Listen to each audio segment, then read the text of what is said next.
Yep. 1, 2, 3. Hello and welcome to Nerds and Words Podcast, episode 50. I'm going to be your guest host today, Tim Allen 1337. That's right, boys. The rumors are true. He's back. Joined, as always, my good friend, the man who is Kerr. Yo, what's up? Killing it so far. Welcome back, Tim. 10 out of 10, bro. The Hot Take Express, Potion Shop TV. It is I. And Moreland. Yeah, he was trying to think of something, but there was nothing. Exactly. I normally write things down, but I had a bunch of good ideas, but you guys got me all sideways with the Donald Duck butt comments. Anyway, we got a whole bunch of good stuff lined up this week after last week's moratorium. We're going to go through a little bit of BDO stuff, but we also have lots of other games and some just general bullshitting to talk about. But if I can indulge myself, I would like to catch up with you guys. How y'all been, man? Potion Shop, how's the Infinite stream going? Oh my gosh, Infinite Stream is currently at 136 hours. I've been going for... I have to add it up again. It's getting really close to 600 hours right now. So... Damn. Yep. I remember it wasn't too many episodes after you were like, I'm never going to do one of those again unless I need to fund like my entire life all over again. So did funding get that bad? How tempted to play Final Fantasy are you, and do you regret it? I'm not tempted to play Final Fantasy. Destiny did the same thing that Final Fantasy is doing now. Really? Without the help of Twitch. Yeah, they did it already. And there's a lot of streamers who went over there and tried doing that, but you have to already have a community that's fostered there, and yeah. And so that, like, I'm not worried about that. Oh yeah, but anyway, for the funding thing, I wanted to do two new music albums, and a music album for me to work with the producers and pay them properly and everything is about $1,500 to $2,000 depending on who I'm working with. So that was the goal, is to fund 2 new music albums, because I want to do 6 this year, and that would get up to 8 hours of DMCA free music for people to listen to. So that's kind of like the underlying goal there of all of it. As far as my bills to myself, I'm doing okay on my own bills. I mean, money's always tight with streaming, but I'm doing fine outside of that. So it's more of just the music stuff. Do you have an inspiration for your next 2 albums? The next music album I wanted to do as a video game theme, but man, conveying that and getting that into music while maintaining the same flavor that I've already had in the previous albums is close to impossible. So I think the new album, when people listen to it, will not think video game. Maybe if I told you like this sounds like a old school arcade, you'd be like, oh, I could see that a little bit. But like if you just listen to it, you would never know, right? So and that's sort of the one I was going for on this next album. The long term one, the one after that, I'm not really sure. I think the next one after that is probably going to be trying to capture the vibes of the previous 3, just so that I can kind of I don't know, nail something down that's a little bit more solid. Have you thought about doing like adding a little trap beat into it? Because that kind of like finds its way, it's almost like the new dubstep a little bit, where you just get a little bit more deeper, kind of dirtier beats. I think that would mesh well with what you've done. Yeah, I think so too. The trap like overall genre is really vast and has a lot of different subgenres, and I think that could really fit in well. I'd have to find some example music to kind of like understand how those mesh better. Otherwise, we're just kind of freelancing that, and I think I feel like that would be hit or miss. Maybe, I'm not sure. And for the album cover, we could like ice you the fuck out too. Put some tears right here. And damaged tattooed on your forehead, a grill. Some. Do people say bling anymore? It'll work. That's where we'll wear lots of rings, and we'll be like, yeah, throw your setup. Yeah, definitely. Cool, man. So how's the grind going? How is playing BDO for 600 hours? I was trying to convince myself not to play other games the entire time. I like at this Potion point. Quap TV. I'm sorry. I'm sorry. Go ahead. I'm sorry. I feel like what happens is I've just gone like there's like you're bored and then you're burning out, and then there's something past that. And that's probably where we're at right now. Yeah. I've got my Fallen God pre-order up now, and I've gained, I don't know, like several DP at this point. And about to up my Fallen God pre-order again. So I mean, making lots of money, but it definitely screams how like boring BDO is when you really do it to the nth degree. Anything is. I think anything is when you play it long enough, yeah, for sure. But it definitely. I feel like if I put 600 hours in League of Legends, I would be a lot happier. I really do. Yeah, like and now now the way I play League, by the way, is I turn off the chat so there's no people to yell at. And that makes Very wise. Yeah, usually in the end game, they're like, "I can't believe you're so bad at this game, and how can you play that character so badly?" And blah! I'm just like, "Oh man, I didn't realize you were so mad the entire time." I actually got another account on League Banned yesterday, conveniently enough. Now that we talk about this, You gotta stop saying it, man. You can't use that word. I think I'm at 18. I think that was account number 18 that's been permabanned.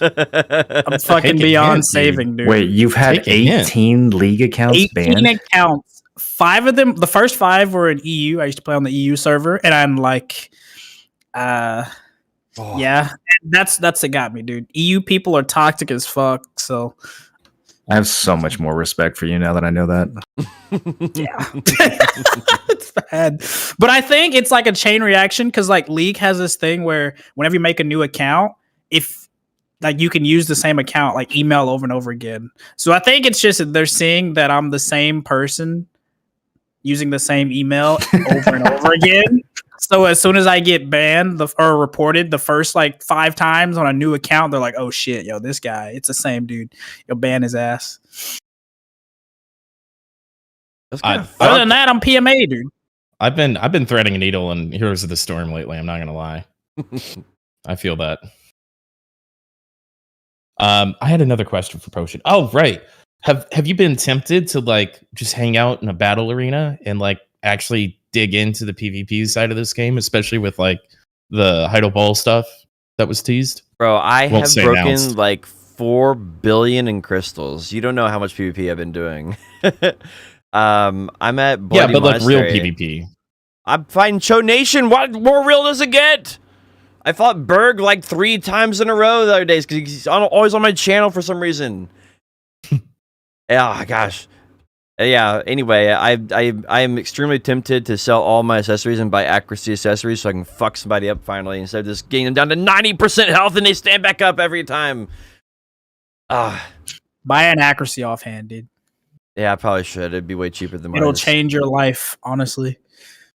But yeah, I've been doing a lot of PvP actually. I did some Red Battlefields when I first walked to LAN to kind of brush up my skills. I actually have I've gotten the 1,000 points on LAN in Red Battlefield. I've done that like a lot of times. Actually, I wear the title on my LAN. Oh wow, okay. Cool, man. Sounds like you've been playing BDO for 600 hours straight. Yep. What you been up to, Kerr? I think the last time I like really talked to you in any facet is the your 5-day stream right before you went to like a wedding or something. Yeah, I made the mistake of taking a summer class. So I've been taking chemistry and it's almost over. Next Tuesday, I got the final in it, so I actually have free time to do shit. But that's about it. That's been like taking up my time. I've been like really fucking doom and gloom on BDO ever since the fucking Heidel Ball. God damn, dude. We got Jesus. Because like at first it was like okay, but then like after last week's podcast, it kind of set in like there really isn't anything to push gear for on the horizon that's different or new. Like that's and that like really hit me at the last like 20 minutes of the podcast last week. So I've just been kind of like doing IRL stuff, waiting to see what happens. See, ironically, and I'll get into it a little bit later, but that's what brought me back to BDO is that mentality. So it's like, yeah, right. So I guess real quick, like I decided like I'm kind of done with Star Wars Galaxies. I pretty much did everything you can do in that game. So I was looking for something to do, and there's like a month before New World comes out, and so it's like, okay, I can put a Discord together, recruit a bunch of people, hit day one hard. But I'd also like to be able to stream something too. And I'm like, oh, if they come out with a season, I can just like actually finally do season on a new class, whatever the fuck it's gonna be, and run around and get some PvP and just not, bust out the gear and then not worry about it and just PvP. And so they announce it, and then this fucking class looks absolutely insane, and it's like perfect. And then they tease, I don't want to say announce because we all know they're fucking liars, gear capped arenas, which we've all been screaming for too. And it's like, so wait, I can come back to BDO, grind just a little bit so I have like crystals for my Tuvala gear, and then not have to do Hadum or Star's End or whatever at all, and have like a really good PvP experience. So that sounds good to me. I don't have to deal with fucking other people's shitty guilds or node wars or terrible balance, or it's still siege capped, mercs not being capped, or T1 mechanics being ambiguous, or any of that shit. I don't care about any of that stuff. I just don't care because I'm never going to fucking do it. I'm never going to do it. So if they have ranked queuable arenas, I was watching BDO Mobile last night, actually. It's just one after another. There's like not even a wait time or anything. They're just plowing through each other. It's really hot. So if it's anything like BDO Mobile's stuff, and there's whatever cap there is, I've just been gambling all my silver. I've been grinding just for fun and losing terribly.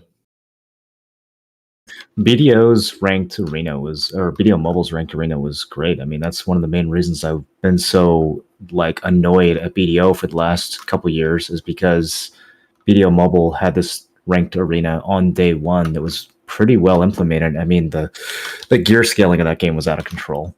So you ended up just getting farmed by like rangers who one-shot you before your screen loaded once you got high enough rank. But up until that point, like in theory, the arena worked really well, and you got a lot of really good fights, and it was just constant content, and it gave you a reason to want to make your character stronger. The actual PvP itself was good. And so, yeah, I mean, that's kind of the setting that we've all been waiting, like, PC, are you guys ever going to do this for PC? So I'm excited for that. I understand why something like that would bring you back to the game, but I'm also weirded out that there's no uncapped version. And I'm also like, similar to other mobile features that they've tried to bring over to PC, I have this sneaking suspicion that they're going to find some way to just colossally fuck it up and make it not fun at all. And so I really want to see it actually get into the game before I feel even a modicum of excitement. And I guess like I feel a little bit bad that I'm that jaded, but I'm just being honest. No, and it's fair, right? It is weird that they don't have a cap, but like the more I think about it, like what if just somebody walked in there with like 520 DP or whatever, and was just a total piece of shit, and he, like the fight would time out or whatever. Sounds like maybe DP scaling would need a fix then. It'd probably create more problems than they're willing to deal with. So I don't know. Maybe you got to crawl before you walk before you run, and having a capped version of it at something close to trials is probably not a terrible way to get started with that, so they're not biting off more than they can chew. The feeling that I have underlying it all is, if they do a battle arena like this, the real thing that I'm concerned with is who's going to be playing it, right? Like, who's going to actually be playing this new battle arena? Because you can get excited to go and do it, but if there's no uncapped gear and there's no motivation for long-term players to be playing it, then all you're doing is competing with other new players for the sake of playing with other new players. No. I think it's going to be pretty popular if they implement it correctly. If the queue actually works and it finds you opponents, and there's somewhat of a rating system, then I think it'll be very popular. There's all kinds of people who just RBF all day or battle arena all day, and those modes are so tired and played out. If there's actually something structured with rankings and leaderboards, it'll be popular. I mean, there's very little gear difference in World of Warcraft. When you get PvP gear and resilience, you get different levels of it, but it's all within a pretty small margin. And then Guild Wars 2, a lot of their stuff is all caps, and it's all about titles and ratings and leaderboards, which is something we talk about here all the time. Yep.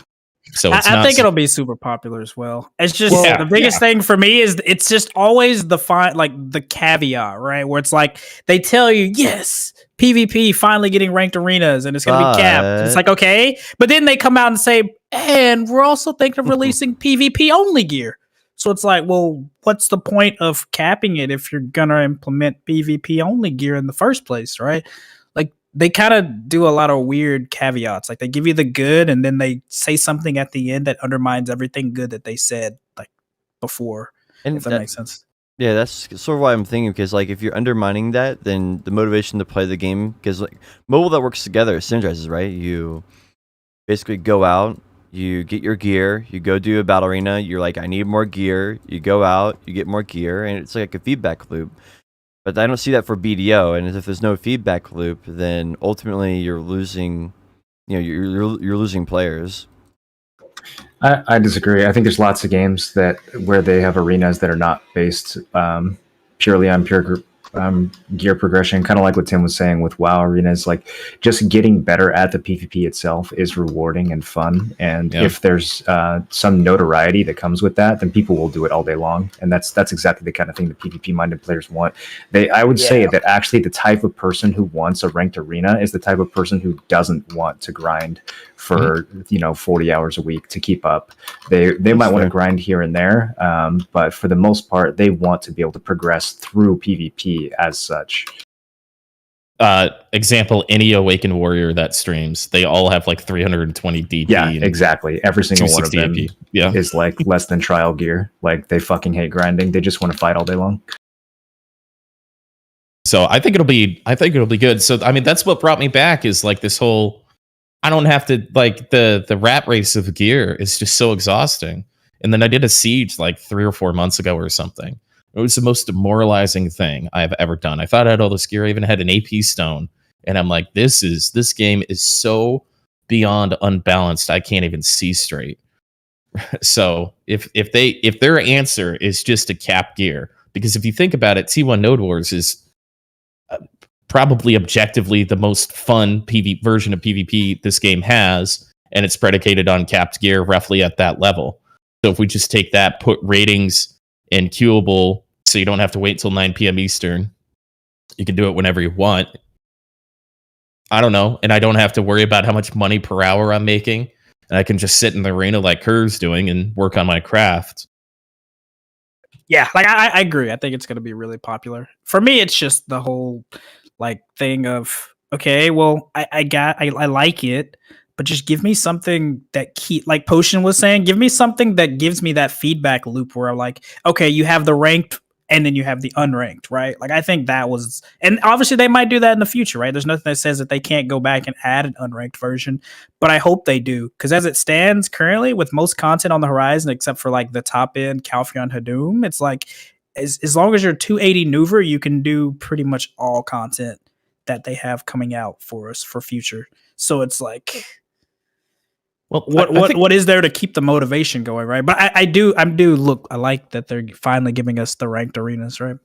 Well, Moreland does a better job at this than all of us combined, but I think one of my big problems was I never rewarded myself by playing other games, specifically on stream, but rarely off stream even. Like I'd play some HOTS on Friday nights with the boys, but now that I don't have to grind for money to maintain relevancy in this game, I can just play it for a couple hours because I want to, or PvP or whatever the case is.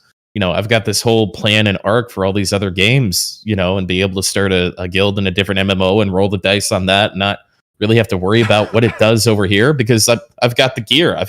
I have exactly what I need to put on a decent show, at least for streaming, and have fun without streaming, without, the feedback loop. I'm over the feedback loop thing. I really am. Give me what I need to compete. My feedback loop is I'm only this rating. I want to be that. I need to practice. I can see that too, right? It could also be like a us problem where like we just have too much time in the game. So it's they can't cater to us, I guess, right? Or at least like, I don't know. maybe you're onto something. Honestly, Well, I mean, we can look at Blade and Soul for an example of a game that focused only on battle arenas and was only good to play for battle arenas. Like that was a huge issue for it. And Okay, well, this isn't White and Black, right? It's still BDO. There's still hundreds and thousands of hours of content to do. But we have done those thousands of hours. There are players who have done that. And then there's another subset of players who aren't interested in that. So this isn't a Blade and Soul thing. I understand what you're going for. I didn't mean to cut you off. But for us who are like, oh, fuck, what do we do now? All this PvP and shit's broken. I think this will be something that is, easy to sink our teeth into. Unless you don't want to do it, Potion, which I understand too. it's not necessarily about me not wanting to do it. It's just like the motivation to play a game is based on other people playing it. And so if there's no feedback loop, then there's not other people playing it. And if your friends aren't playing it, then you're not willing to jump into it to do the battle arena in the first place is my point. I don't think everyone's going to quit BDO because they added this arena. I don't think that's it. I think this is, there has to be another reason to play BDO. And I don't think that this is adding another reason to play BDO for the long-term players so the short-term players can enjoy it. And I do think that, going back to what I was saying, I mean, if they had one of each, that would be kind of cool, right? Because then you'd have the people who desired to push more gear could do that, and people who wanted to have a fair, balanced arena could also enjoy it. And so then you could have the best of both worlds. Yeah, I think everyone agrees that there should be an uncapped version, but maybe we'll get that after they do the first version. I mean, I'm more just want to see that they can do this at all. The last time they tried to add an arena, do you guys remember like the team battle thing? I mean, I just want them to add something that's not an utter calamity to the game. Yeah. And then once they do that, they can iterate on it, hopefully. But I mean, yeah, I'm just really interested to see like the 1.0 version of this, and then kind of got my fingers crossed that maybe they can add on it from there. So I totally sidetracked. Moreland, what have you been up to, man? How's your past couple of weeks been? I know you've been playing a lot of WoW. Yeah, I mean, I've been playing a decent amount of WoW. Honestly, I'm at a point where I'm kind of looking for something new. I downloaded Final Fantasy 14 this morning. I haven't played it yet, but I downloaded it. I played Aeon Classic. I played Crowfall. I'm pretty much just playing anything I can get my hands on right now. Dude, can we talk about your Crowfall stream and your fucking chat? That was the most unbelievable thing it's the most entertaining stream I've ever seen in my life. And it had nothing to do with you.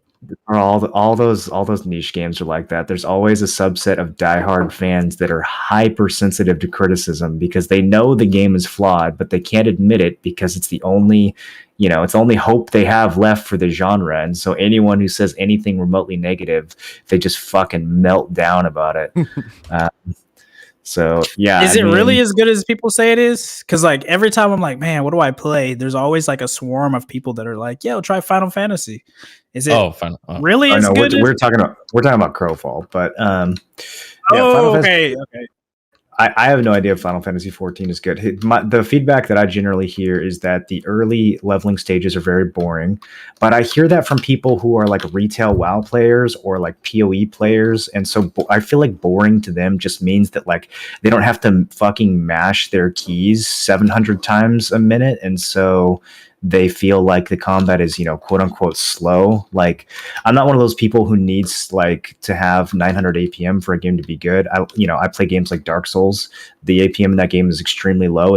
But it's still very difficult, very challenging, and it's not mechanically easy. You still have to time things and manage your resources, and you have to anticipate what's going to happen and position correctly. So like, I don't really, need to be like slamming 10,000 buttons. So I'm not as worried about that. I think it'll be fine.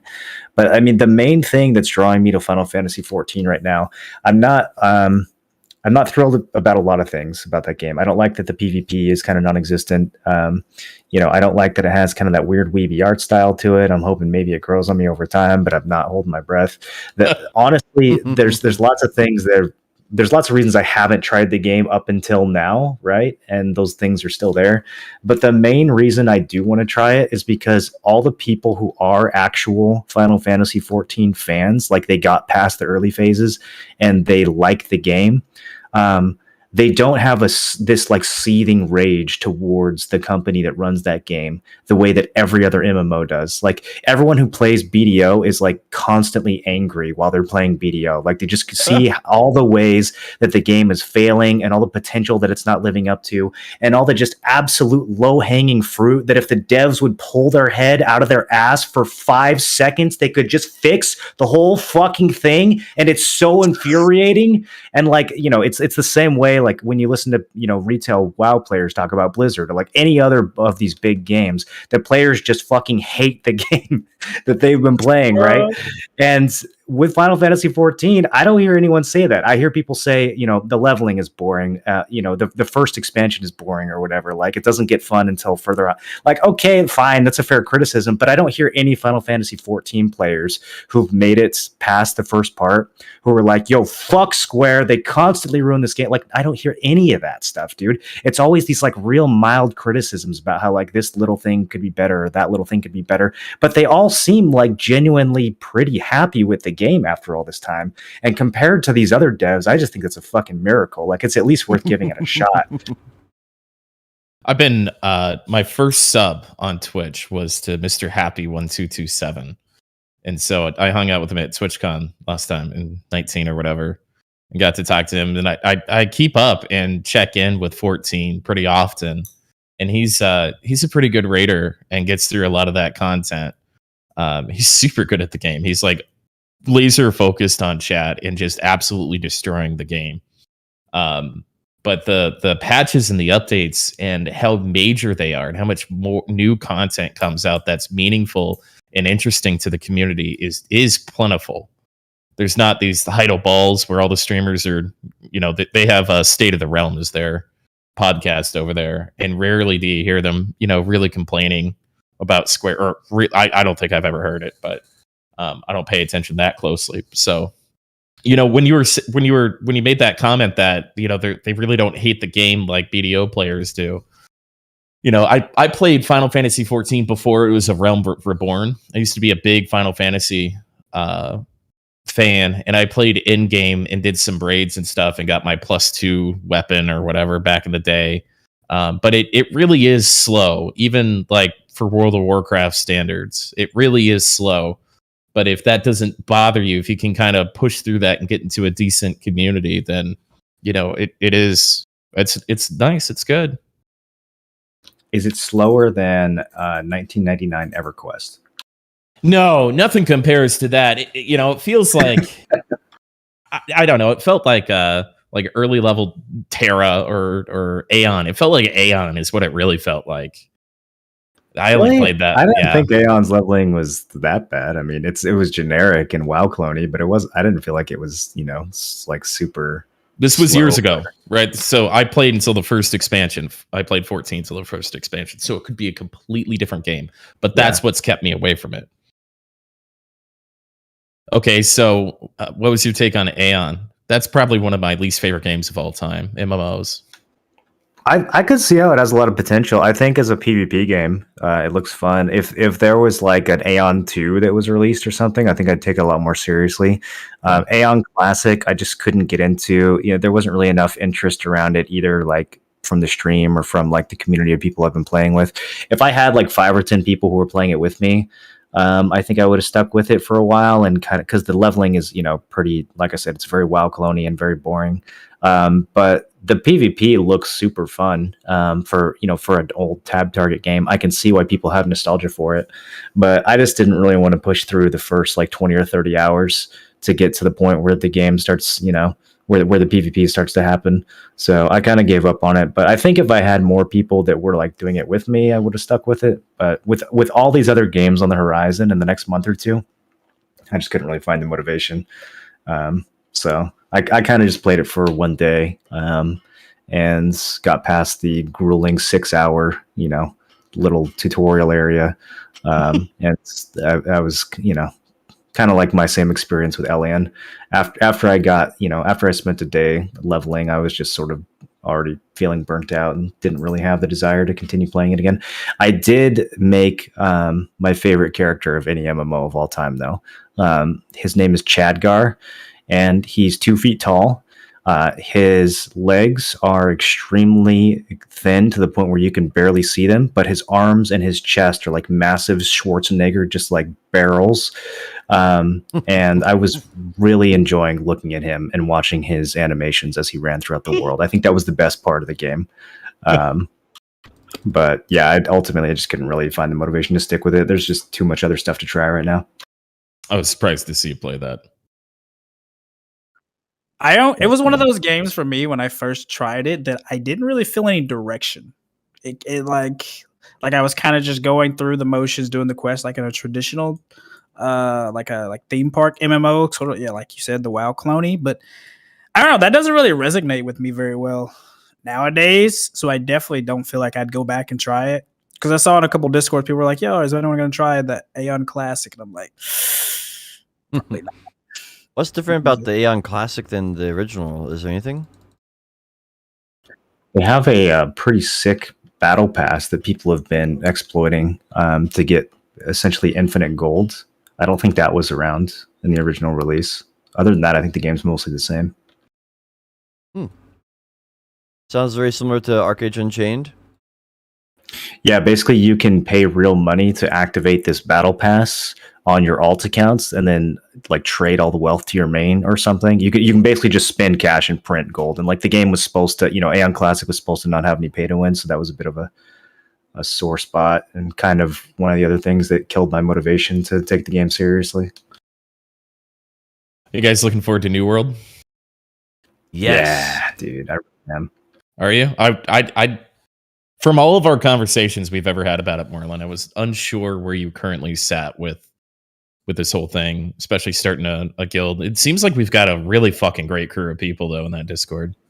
I mean, the game has some very obvious flaws, but the fact is, like, so I've talked about this a bunch with other MMOs. There's kind of two main things you have to nail down with an MMO. You have the design side, where you have to actually like think and apply systems in the game that make sense, that are rewarding and fun and balanced. And then you have the artistic side, which is the look and the feel and the smoothness, and like, does the game run well? Do your attacks feel visceral? Do you feel like what you're doing has impact? Do you like the look? Do you feel immersed? The design side of a game, when that's broken, it's very easy to fix. I mean, relatively easy. Most MMOs still can't figure out how to do it, right? Like BDO is a great example of this. BDO is a game where the artistic side of the game is 10 out of 10, but the design side of the game is like 1 out of 10, right? Like there's just cannot figure out how to add a system to this game that makes any sense whatsoever.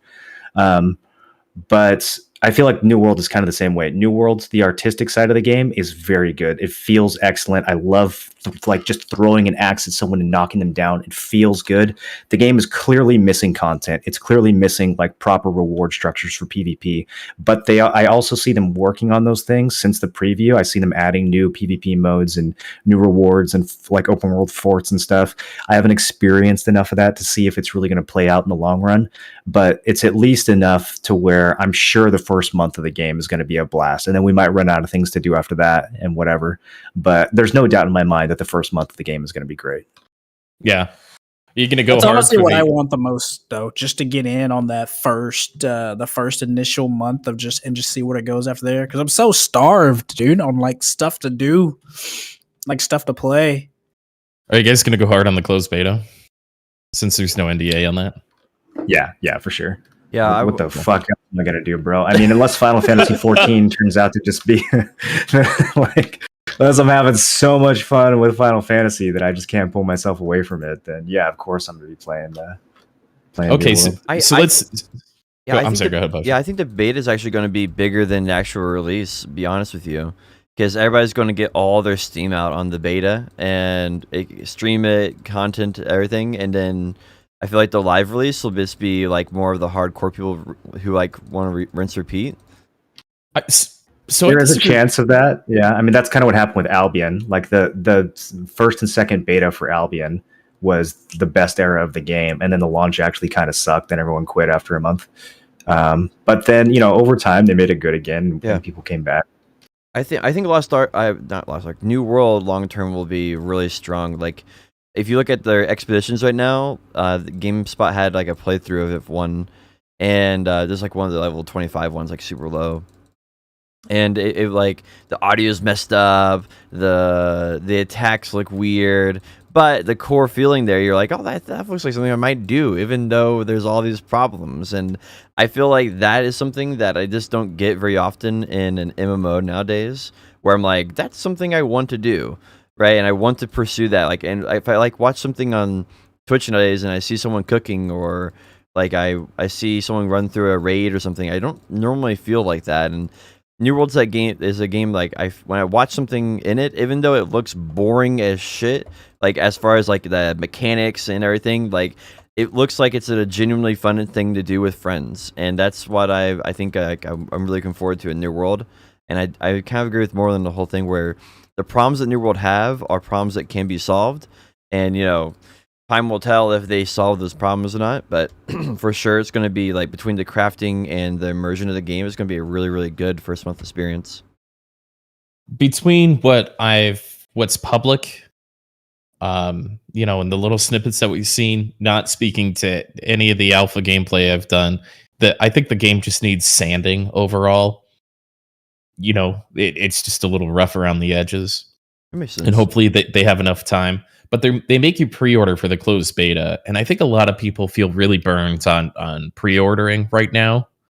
Cyberpunk and a couple other games that have come out that have been real poor, and the alpha of New World was littered with problems, and they pushed it back a year, right? So I think there's a healthy opportunity for the zealots like us to, put some content out there, and then there'd be another wave of interest for those who did not pre-order or held off or whatever the case is to come back. There's a lot of people in the world. But I think since Amazon owns Twitch and New World, there might be some fun integrations for people like us. Have you seen the categories on Twitch, or the tags for New World? No. It's the most... They have tags for everything in New World. They literally have tags for the different regions, like the starter zone. The tutorial in New World has its own tag in Twitch, as if people are going to go through and filter, like, who else is in Morningdale on Twitch? Yeah, you know how they have the tags of like, depressed, or like, all the other like Twitch tags that they had recently. Yeah. They literally have like 40 different New World tags, and it's like, there's a tag for being in this area. There's a tag for like being like anything you can think of in New World. Like if you are fucking like gathering herbs in New World, there's probably a Twitch tag just for that. So you think maybe there's a possibility that they have integration like gift 4 subs and get a unique mount in New World? I fucking hope so. Fuck around and make 25 grand in a day. Why do you guys keep saying 25 grand? Is that what like Joe or somebody made? No, Mr. Happy. There's a couple people who are at 15,000 subs in Final Fantasy 14 right now.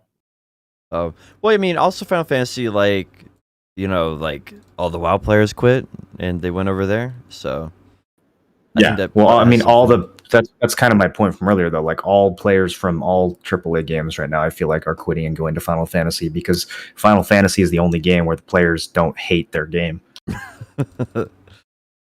I just want to re-experience like when I first watched, or I want to experience what you guys did the first time I watched. I talked about it last week, Tim. You missed it, but it was like the first time I watched you and Moreland, the boys, do like, it was kind of like New World's take on like a node war or whatever, fighting for a region, and like there was like you guys were trying to storm some fort, and they had like a cannon, like a turret set up, and it was just like mowing people down, and you guys were trying to like get past it, and it was just like slaying bodies, and it looked so intense, and it was pretty fun. Like it looked really, really sick. And then there was that time where I think you guys camped these guys inside their base for like 30 minutes straight. Oh, I forgot about that. Yeah, you guys like camped these guys in their base for like 30 minutes straight. They really need a mercy rule. I hope there's some kind of mercy rule for those seasons.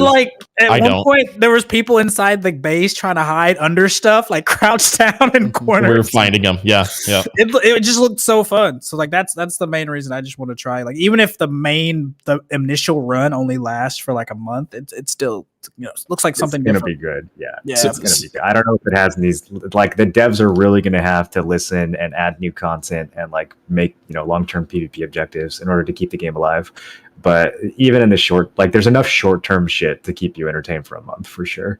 I think as long as we stay off Asmongold's fucking server, we should be able to have like the coordination and the knowledge. And that's why I created the New World Discord like a month early, is to get everybody assigned to, the life skills that they're going to do, get all the communities kind of melded together, put a spreadsheet together, and just know what we have from day one. Close beta, so we can take territories and replicate exactly what you're saying, Kerr. Metas have changed, and the alpha's been live for a long time, so there's a lot of players who have a lot more experience. I don't know if we're really going to be able to just walk up and buy a territory and decide we're going to start a guild, 36 hours into it, like we did last time. But I think we're going to have a good run and be at least top 3 guild on whatever fucking server we decide to play on, unless we go to that sweaty, stupid streamer server, which we won't. Right. Right. Yeah, and I think it's good that the meta got shaken up a little bit, because from what I saw, almost everybody just used the hatchet, the like one-handed axe. Yeah, it seems when you they guys fixed first that. played it. So Yeah. It's good that there's gonna be a little bit of diversity there, right? I don't know what that word is. Speaking of New World, I had this question actually. I keep seeing videos and no one's using 3 weapons anymore. Did they change that to 2 weapons? Yeah, but the cooldowns aren't shared anymore. So, like, if you use like Q that. on one of your weapons, then your second weapon you can use Q. I I like don't that. like that, dude. I like that they're not shared anymore, but that's a pretty tall price to pay. Yeah, I missed the 3 weapons. 3 weapons was good. Well, I think it forces group play a little bit more. So, like, you may have a little tougher time going out roaming by yourself, but you're probably going to get, zerked down by 5 to 10 people anyway. So having a squad of 5 people, kind of holy trinity setup is probably going to be the meta if you're playing flagged for PvP. Dude, I highlighted like 20 minutes of PvP in that game where we were just like XVXing, like way outnumbered out in the woods. And my little 3 weapon rotation that I had set up, oh my god, it was so satisfying, man. There would be groups of like 5 people that would walk up to me like idiots, and I would just AoE them all with the hammer, and then like life staff teleport away, string out one guy, swap to hatchet, clap him, teleport away again, AoE whenever they clumped up. Like, it was just so satisfying rotating through those 3 different kits and just solving every problem that came my way. I'm actually pretty bummed that they dropped it down to 2. Well, they got rid of life staff. Everybody's third weapon was the life staff for the teleport and the minor heal. You gotta have some kind of disengage in a game like that, right? Well, now it comes at a higher price. It was way overpowered before, true. You know what they're going to do? They're going to add back the 3rd weapon, but it's going to be like their 1-year expansion is going to be a 3rd weapon. Or it'll be a microtransaction that you can buy. No! Ah! I can't believe people got so upset at their cash shop when it's literally the same as like League of Legends or something. Experience boost and costumes. Who cares? Really? You can't believe that people are mad about that? I think it's just. I think it just did a I really can't poor believe job. that you can't believe it. I'm Okay. just really like. I think they just did a very, very, very poor job of explaining what it is and what it won't be. Because if they did a better job doing that, then I think there'd be a lot less people mad. No, and I think that they fundamentally demonstrated that they don't understand what makes MMOs fun in the discussions that were surrounding that cash shop. Thank goodness they're good at listening to feedback. Are they though? Because like the whole internet like literally rioted when they made that announcement, and they doubled down, and then a week later they tripled down. So I don't think they're listening at all when it comes to the cash financial shop side of things. No. I'm just talking about like gameplay stuff. Yeah. They came out with the second big patch update for the alpha for the pre-closed beta. There's some interesting things in there as far as PvP and stuff. I really do think that they're on the right path, and they've got a lot of work to do before launch. But I'm still worried about open world PvP and like having PvE griefers. Like we beat open world PvP so much that the other factions could not flag up. The most effective thing for them to do was grief PvE. And so I've been like adding the Twitter every once in a while and be like, hey, so PvE griefing's real, just a reminder. But I don't know how else to give feedback to this game. Maybe make a video. Devs don't understand what PvE griefing is. It's the same problem with BDO. They think that if they make karma system, punishments harsher, that's going to fix griefing. It's like, Jesus Christ! If you guys they are so deluded about game, they're so deluded about that. It's so unbelievable. They have no idea how this game is played at the most basic level. Yeah, so I mean, it's going to be the same thing with New World. Like, why are people even able to turn PvP off in those contested areas? Get the fuck out of here. Go back to the starter zone if you don't want to PvP. Or they should just have PvE servers. Yeah, that part right there is kind of like, for me, was always the weirdest part about New World, or maybe the main reason I didn't even bother with New World is because they listen too much to their community, more so than like a lot of other companies have the problem of not listening at all. They listen a little too much, which can be a problem if they don't depending on who they're listening to. It's kind of like they just listen to all the Redditors that were like, oh, we don't want a PvP, so make it not a PvP game. So now it's kind of like, it's like a weird middle ground. What if they had PvP and PvE servers? Do you think that would be a reasonable solution to the problem? I mean, no, I think it's a lazy solution. Yeah, it is a lazy solution for sure. Yeah, I think that it's one of those things where, again, like, it's been so long since a game did world PvP properly that most people think that it's not possible, and therefore that the only solution is to make them separate environments. When in reality, if you just align the incentives properly for PvP to make it so that griefing isn't actually like rewarded or possible, then the players will just sort the rest out on their own. But I mean, it's not the simplest problem in the world to solve, but it is solvable. Games have done it. I mean, if you just think of things like nullsec from Eve, right? Like there's these concentric circles of safety basically that go out, where like in the center of the circle everything is safe, and like if you attack another player, the guards insta whack you, and then the further you go out from that safety, the more dangerous it is, but also the more risk there is, or rather the more reward there is. And you just balance those things together so that people who want the additional reward can go out and take the additional risk, and people who want to play safe, that's fine. There's plenty of game, plenty of content for them to do that, and it's just not going to be the super rewarding PvP based stuff. Yeah, I feel like so many people want a new MMO right now that, is as much as, like, to Kerr's point, listening too much to the community, but they've got to be getting pulled every which way because just everybody's so hungry, except for maybe Final Fantasy 14 players, but everybody else is so hungry for an MMO, and I don't think we're projecting on that. I think there is a clamoring for it. Even if it's bad, I think just having an honest, like, fresh start, not a revamp of some gotcha KR MMO kind of thing. Even if it's bad, it'll still be fun because it's new and different and in a different setting and stuff to explore and to figure out. And Moreland talks about the puzzles, to solve the game, a new game to solve a little bit. So I think there's been a lot going on. Even though Alpha's been out for a while, I think there's going to be plenty of things to solve, especially with all the new armor and crafting and drops they've been adding and stuff like that. I think there's. I'm looking forward to testing the new weapons. There's a bunch of new weapons that weren't in last time we played, right? There's like a great axe and a spear and some other shit. Yeah, I've been playing with some of them on the alpha. Obviously, I can't talk about it, but I'm only like level 15 or something. I really just kind of want to. I don't want to dig into it now and then dig into it later. I got the context that I was looking for to help kind of organize the guild a little bit, and then I'll just probably not touch it again until closed beta goes live.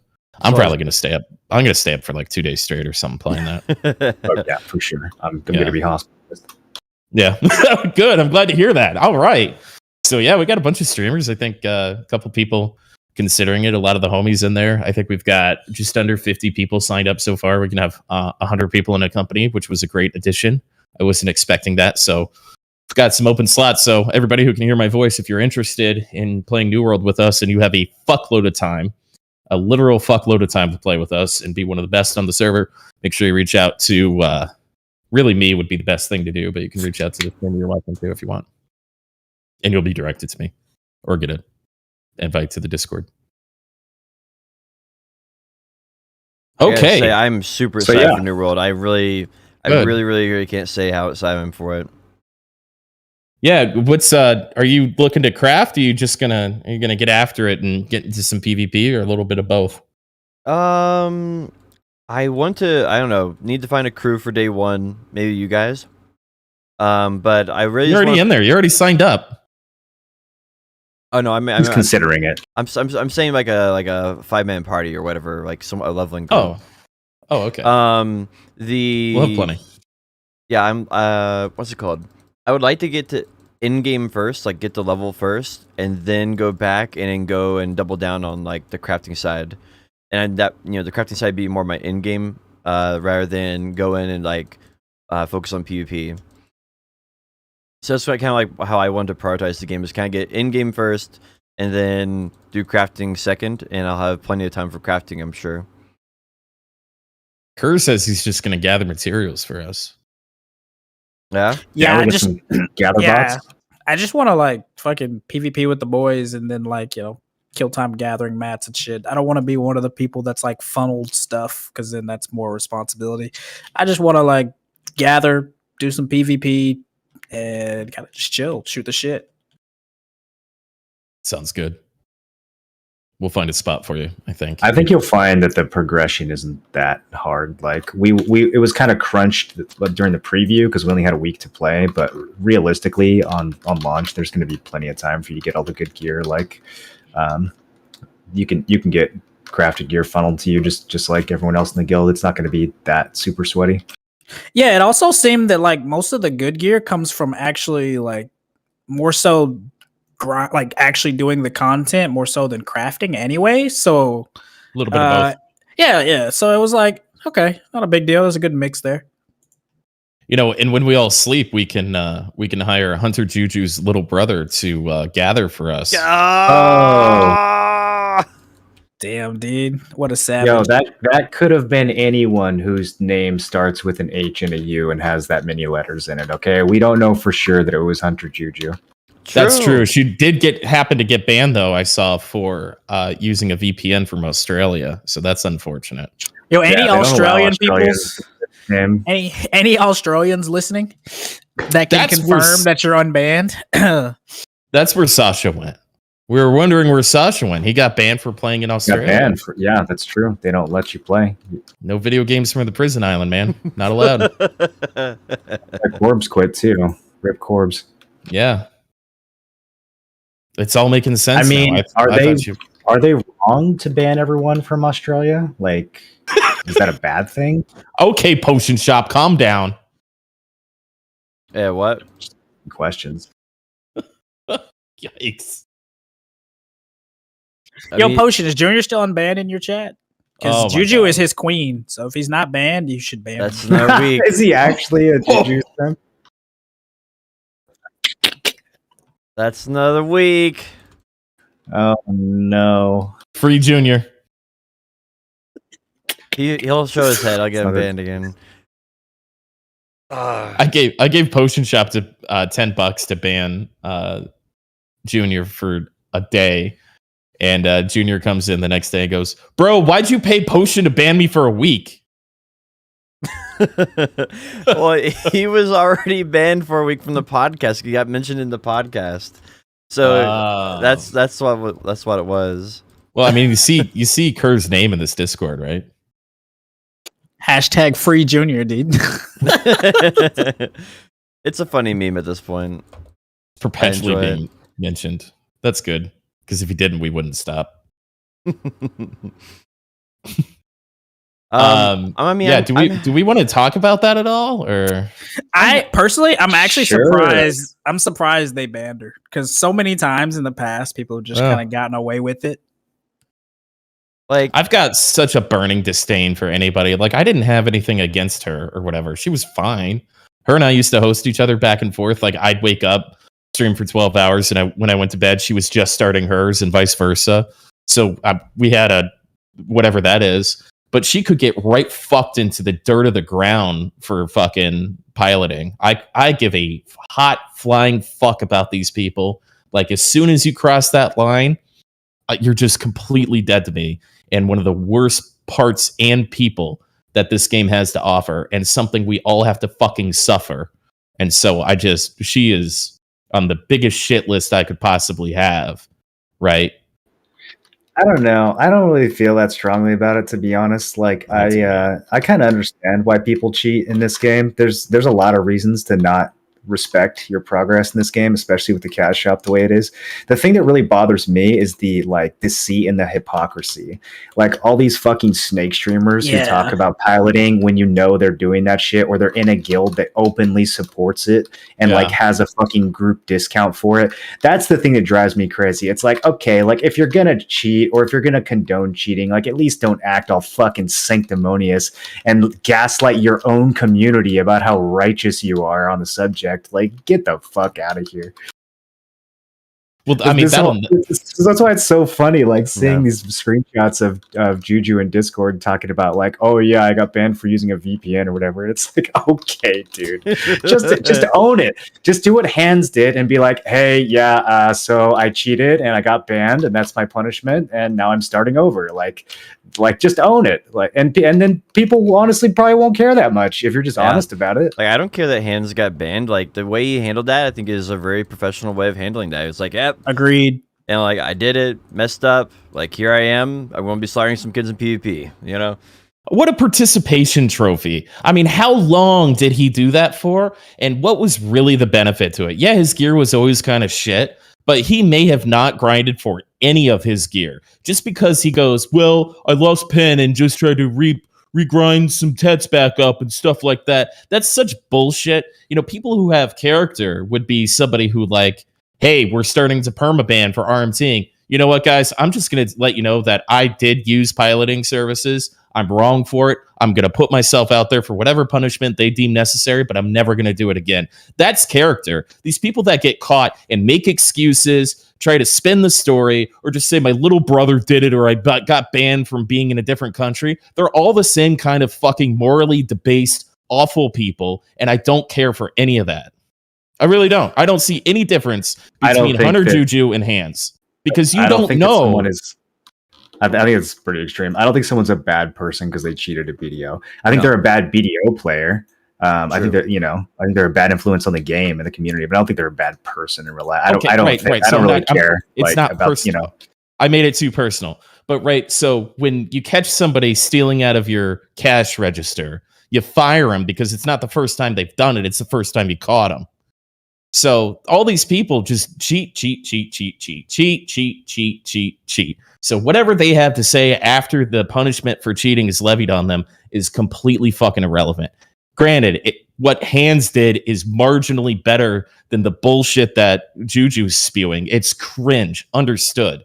But they're all the same people. They're all the same person. For me, like, I really can't care about the individual. Because, like, is Juju or Hands in this case, like, ruining my BDO experience directly?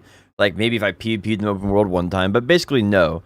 And so really what I'm concerned with is the only person on that list that got banned for piloting was Juju, right?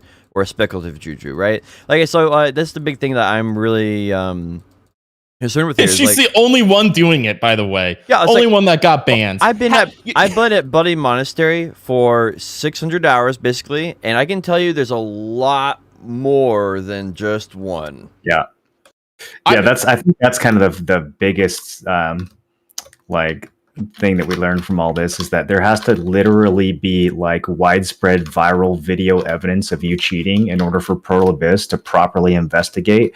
Because I mean, like, people get reported in this game all the time and fucking nothing happens to them, or you can't report them in the first place because they have a ghillie suit on. So yeah, I mean, it's clearly still a widespread problem. The fact that they banned her and only her, it's like, oh, she's the only person doing this.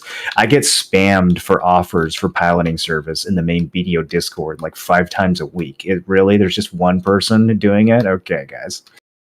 So I just got done with a long stint playing Star Wars Galaxies, which is a passion project that they're literally not allowed to make money on.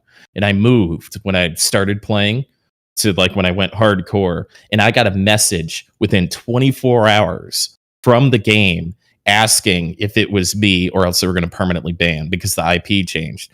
And I'm like, wow, you guys really monitor this? They go, no, we just have software that pings us when there's a suspicious IP change or whatever the case is. I understand that VPNs are much widely used and this is a different scenario, but they're almost going out of their way not to pay attention to this shit because it's apparently massively easy to figure out. I mean, come on, are you really playing from Australia, at 12:30 p.m. and then mainland China at 12:45? I mean, it can't be hard to find. They just don't care. A multi-billion-dollar company just doesn't care. Well, I mean, we talked about this before. There's a lot of things besides IP. Like the whole VPN argument is just absolutely moot. There's hardware IDs. There's a million ways. This was an easy thing for us to solve when I worked at Albion. It's not that complicated. Right. And Albion, indie company with not nearly as much money or resources as a company like Pearl Abyss. So the fact that she's the only one there is such a fucking joke. It means they're not taking the problem seriously, and at all. Probably the reason why they're not taking it seriously is because it's not that common in Korea, right? Like Koreans are a lot more hesitant to do this kind of shit because when you get banned over there, it's a much bigger deal. It's like tied to your actual identity. When you get banned in NA, you just buy a new account. You literally just go buy a different account, and you're playing the same game with the same. I mean, it costs you some money, but like there's not really any consequences other than you have to go buy another account and spend some cash. Yeah, absolutely. I think my current strategy at Bloody Monastery right now is not to actually kill people or to do anything like that. I go up to them, and then depending on if they grind, I flag up with them, right? And if I attack them and they keep on grinding, I know they're a pilot. And so then at that point, my strategy goes from, and if they attack me back, then I know they're usually just a regular player. And so I'll actually, I'll attack them, and then if they keep on grinding, my goal is not to kill them, it's to feed them to mobs, or to, like, stop them, so I'll just grab them over and over again.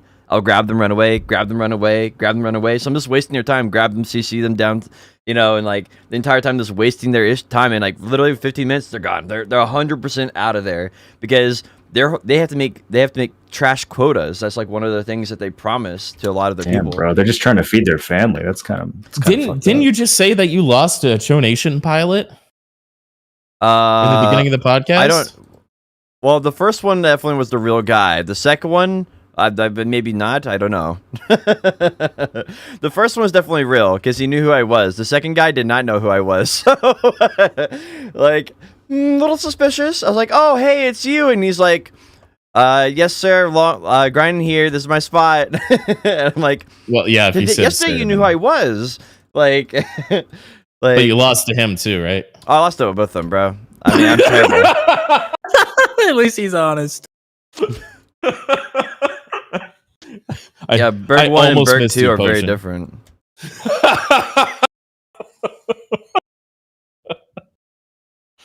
Oh man, yeah. So I mean, I've got strong feelings about that. I hate that shit so much, especially when you're like, you take that time and clout.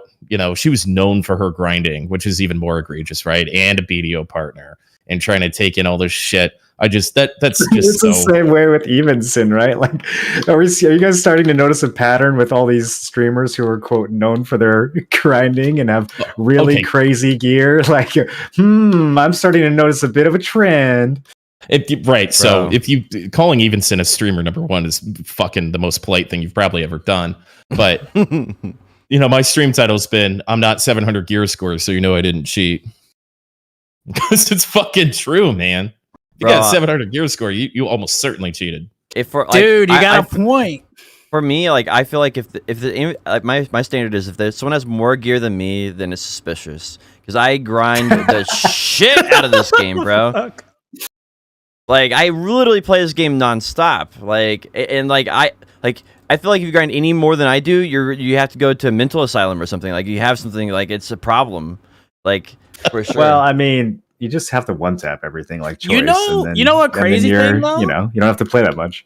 You know what crazy thing though is that Junior's more geared than all of us, and we shit on him all day. Like that, I kind of came to that realization a couple days ago. I'm like, damn, dude. Yeah, but he's 697. He's 697 gear scores, so he didn't cheat. No, he's like 706 now. Junior's or is it 707? Junior, you 706 or 707? Junior's geared now, dude. Oh, he's 700. Hey, Junior, I want you to give me your Discord DM. I want you to hand over your Discord account so we can search your DMs, please. You are currently under investigation.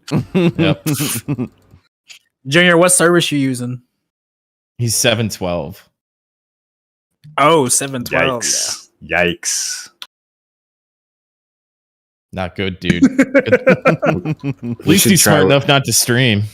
We need to start black robing his character when we're playing Among Us. Oh, it was Skuko. I was thinking of Skuko. Skuko's 697, so he's good.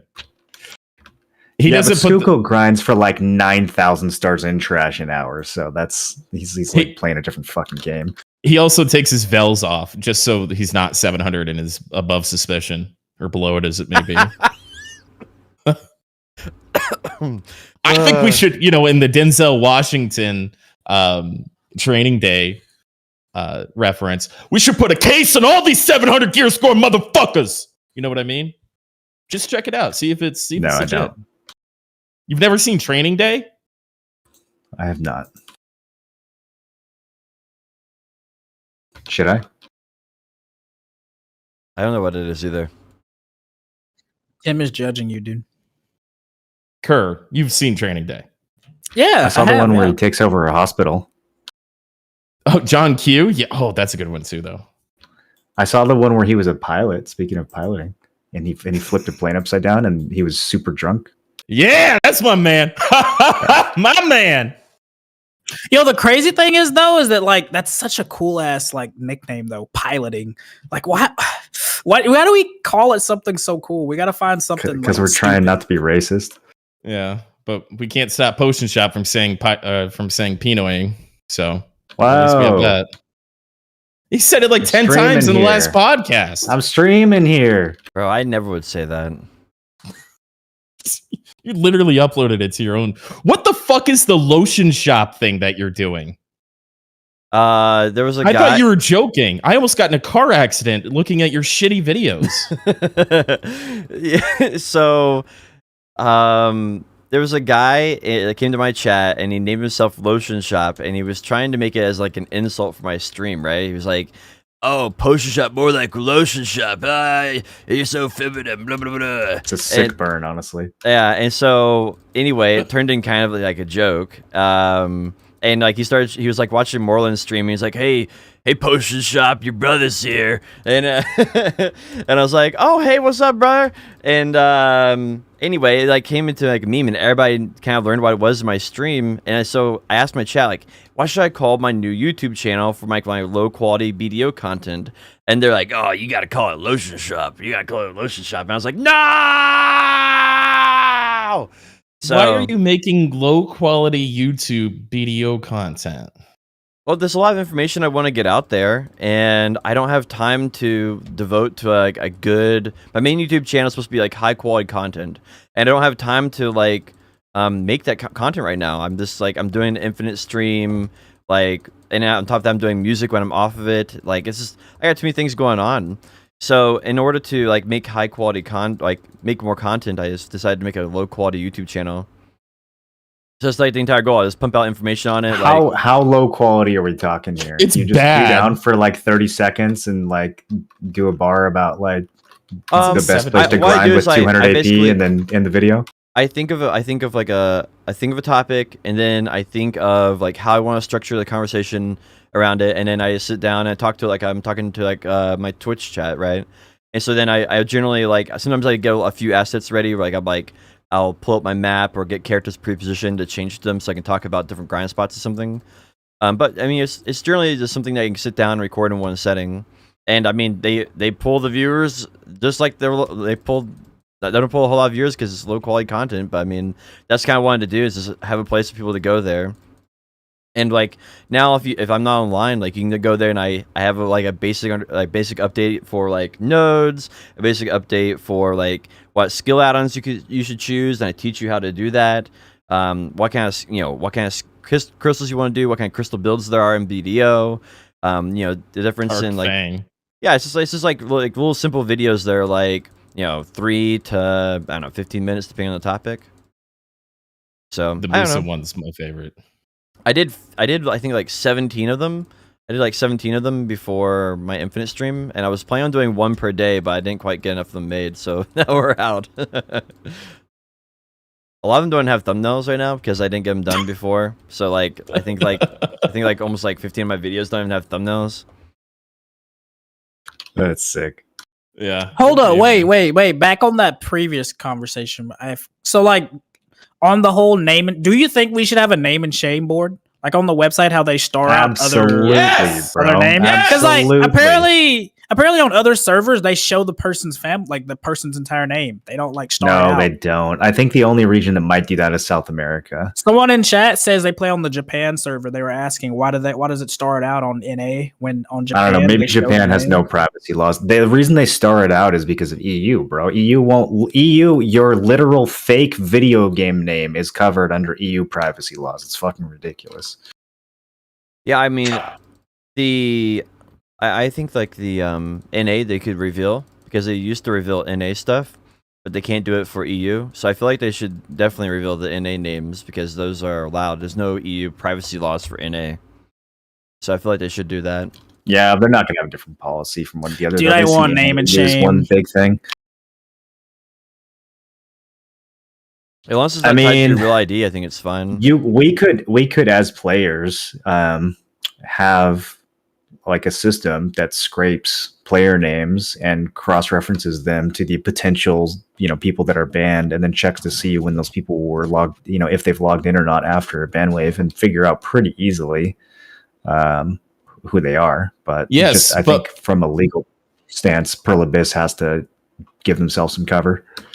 As a BDO partner, you're not allowed to name and shame. We learned that from Wait, what do you Huntler mean? and Vert and all those snake guys that got during the mapping thing. They got temporarily suspended from the partnership program because of naming and shaming. Joe Fails got removed from it, and all the snake guys got their hands slapped. I don't know if that I'd be was careful. the same thing. I'd be careful. Okay. You don't want to lose We'll your see. costume.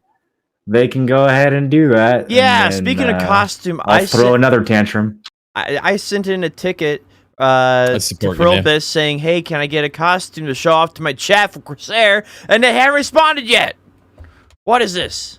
Because you won't sign an NDA, you fucking lotion Wait, that you using submitted gnome. a ticket asking for free shit? No, I sent a DM, but I wanted to make it sound worse. But you're not in the partner program. That's okay. So you're just It is a random okay. person asking for free stuff. I'm not a random person. I am a content provider. But you won't join the program. Do you think, so do you from think their if perspective, someone one G you're asked just a for a random costume person. so they could promote it, they wouldn't give him one? They would definitely give someone one G a costume. Even without signing an NDA. They probably would give someone at 1G a costume. You're right about that portion. I don't know if they'd give him a costume.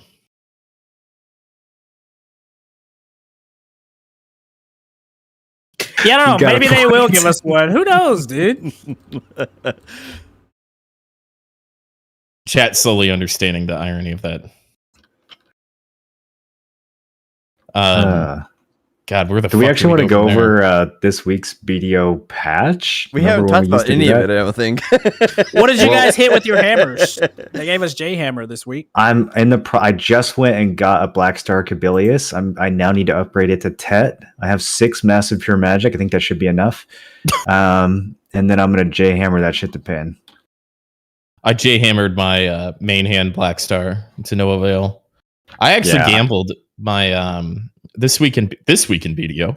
I sold all my life skill gear, which is ironic because I was making my cocktails for the evening while listening to Kerr. And I think you were telling me that what's his name sold all of his or rouletted his life skill gear, right? Yeah, Jordan TV. Jordan, yeah. Wow, really? I sold all mine. I got like 17 bill for all of it, and I gambled 15 of it. Even Jordan is done with life skilling now? Yeah, Jordan wants to do PvP apparently. Bro, red alert for life skills. When are they going to wake up? Hey, I sold mine too, Moreland.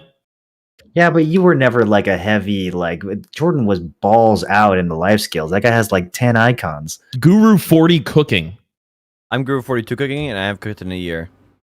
I got my hunter's title, my actual hunter thing, by hunting instead of exploiting, Marlon. How fucking dare you? Are you talking about floor chopping? Yeah. That was creative use of game mechanics, bro. I didn't get punished Cheating for that. son of, that was not within the spirit of the game, and you know it. No action was taken against my account, even though I literally streamed myself doing that. Who would ever hunt, bro? That shit's trash. Who would ever do that? I couldn't imagine myself ever hunting. No, but There's it's no true. way. It's like coming back to this game, right? It goes back to the whole thing is like I would be fucked sideways 6 ways from Sunday before I ever killed another sheep or wolf or deer or whatever. Just not doing it. Just sold it all and rouletted some accessories. I got a Tet tongue grad and ring, and that was Returning player RNG? God damn, bro. I failed 2 pin accessories and 4 other Tet accessories. And never mind, dude. Bad decisions. I ended up paying $2 bill more for the Tet tongue grad than if I just bought it outright. That's not actually that bad.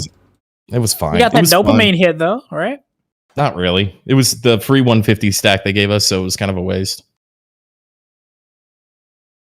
It was fun though. I mean, it was fun selling my gear and blowing it up or whatever. So I clipped my J Hammer for Pin Blackstar. Didn't get it. And speaking of Pin Blackstar, I've been putting pre-orders up on it because I don't have the highest pre-order on Tet Blackstar anymore. Or Tet Fallen God, I mean. So didn't Joe buy a Pen Blackstar or something the other day? I was watching Blonde Bear this morning, and he was saying that he bought it or some weird there's shit. 2 gauntlets that went up, and there was 10 pre-orders the first time, and I think 8 pre-orders the second time. Yeah, and, he got one. Yeah, I think he got one. I put a pre-order Awakening up on weapon? it. Main hand. Didn't he? I thought did he had his sell main hand a long time ago. Yeah, he already had one. Did he just Oh, sell it man. or some shit and then buy it back? That's weird. He did something weird like that. I don't know. When people talk about him, I obviously zone out, but Yeah, I don't know. Obviously. But yeah, I've been going on every one that's been listed right now until I get my pre-order back up for Maximum Fallen God, because it's like, well, who knows if the opportunity is going to come later on to buy one, so might as well put a pre-order on it, right? thank Yeah, you for linking the clip. I'm not going to watch it. I wish I had something to hit with Jay's hammers. Boo hoo! Yeah, I also wish I had something to hit. I don't really want to use it on Tet Fallen God, and the Awakened weapon is kind of my only other option. When thinking I'd give us a new offhand that I can slam. Why you guys? Yeah, dude, Pin Blackstar offhand. Come on, yeah. Why do you guys care so much about the feedback loop if you're done with it? What's so wrong with capped PvP if you have nothing to hit your hammers with and it takes billions of hours to grind for something? It's like, because the PvP in this game cares? isn't actually that good, dude. Ranked arenas are not going to save BDO. It's nice, but it's one of 30 things that they need to do to save the game. Bro, have you? If they fixed desync, bro, if my abilities actually worked consistently, then I would absolutely, I would be salivating over just PvPing and 1v1ing all day. Sure, but I mean, come on, dude. Even in the arena of Arsha tournament that we just did, where it's literally empty and just me and one other person and a couple people observing or whatever, the amount of desync that was in that tournament was a fucking embarrassment, man. Get it together already. It's been 5 years. It's yeah, but at the risk of sounding like somebody's ex-girlfriend, you could just look forward to what's happening. What they didn't do years ago. They're ostensively going to do something. Actually, Kerr brought something up earlier today. I'm going to cut myself off before I go down that rabbit hole because Kerr's 100% right. I think I'm actually going to go through the Heidelball notes and see what they promised and didn't deliver on, and cross out everything that they said they were going to do and then didn't. It will depress post you, dude. that. I can say that when you go through and look at the stuff that they promised on last year, it will depress you because they literally completed 1 or 2 things out of 15. Well, I'll put my Twitch on it, put it on Reddit, and it'll get downvoted and deleted. So that'll be a good use of a couple hours. I mean, if I think about PvP, I talked about last week, the healing makes it where you need burst damage, and both those invalidate your AP DP. And when you look at the new class, then you have the new skill, which gives you 50% all resistance. It finds it I find it hard to enjoy PvP even from a systems like perspective, looking at the game, not even like gameplay or desync or anything like that. But when you have a class that literally invalidates all CCs, I was just like, is that really something that we think is gonna be fun? Witch and Wizard have been doing that for quite a while, haven't they? Yeah, to some extent, yeah. I will say, after 2 months of not playing this game, and then I went on Crescent's Arsha because I was going for a Pen Crescent, and all the Crescents are gone because I don't read patch notes. And I know it's the free pen accessory. Please don't do that to me. So I went there. I'm like, oh, nobody's going to be here. There was a bunch of people there. I'm like, oh, sick. And then I realized when I grabbed people, they were fucking anywhere. And I'm like, oh, that's right. The servers and the netcode are dog shit. It's amazing how quick I forgot about that. Like literally a free game's desync was so much better than that, where most people play from EU. I can't believe it. But I don't know. The PvP outside of that is fine. You know, I think, you know, they're taking that League of Legends mentality where like this, we can segue into the new class and the little things that we've seen from that. It's going to be massively OP. That fucking water lasso jumping around, everything's super armor bullshit. You know, the new class is always going to be OP, man. I think it's their business model. Dude, there's some crazy, interesting new mechanics. It's going to be busted as fuck, where apparently she does percent HP damage to blocks plus her regular damage. Let's go. Like, she has some abilities that does like 25% damage to blocks off the top, and then plus whatever damage her other abilities do. That's kind of crazy. My PvP montage for that is going to be so insane. I'm going to look like such a gamer. I hope they bring back like 2017 Mystic, where you were just unkillable with like 100 gear score less than your opponent. Oh, dude, have you not seen the would you current say Mystic? that? Current Mystic literally kills people in like 3 skills. It's insane how busted she is right now. They gave her some nice buffs, didn't they? She was Mystic's fucking back, dude. She was in a bad spot, but it was like they needed percentage multipliers, not like holistic changes. I don't know. Mystic's back in the BA 1v1. It's like Mystics all day. That's such a bad meta. Oh, I saw a lot more lawns recently because of the lawn succession buff. So No, it's just because you're playing one. It's like when you buy a car, all of a sudden you see all those cars on the road. They've always been there. All the lawns have always been there. You just haven't noticed it because you haven't been playing a lawn. Makes sense. What was I going to say about the new class? They also have a 700 HP that they added to the new class, where basically when you use a skill, it gives you and all your allies 700 HP. I think that's interesting. The Node Wars, like, I think that's gonna be pretty cool, and it's, you know, it's not so unhealthy, similar to like, you know, the healing meta. Right? I think that's very unhealthy for BDO, but this, I feel like, actually it like helps BDO go in the right direction a lot more. There's so much wrong with what you just said. I literally don't know where to start. I don't know why he keeps talking about this healing meta thing, dude. I don't know where it came from. Dude. Let's just say this for now. For now, large scale, uncapped PvP is so fucking destroyed that making any comments about current updates coming out to it outside of a wholesale change of uncapped large scale PvP, that there's no reason to even consider it within the conversations that we have. What the new class and its mechanics have, there's no reason to talk about how it's going to fit into Node Wars or Siege. Because Node Wars and Siege are what they were 3 years ago, 2 years ago, 1 year ago, a week ago. Dog shit broken. That's it. Witch, Wizard, Mage, PA, all of that. It's exactly the same. There is no reason to take any consideration in any class updates or anything into Node War and Siege until they do a wholesale change of the entire thing. So then it's not worth considering the Mermaid swimming skill in Medea Castle and how that could be like a backdoor? Nope, not at all.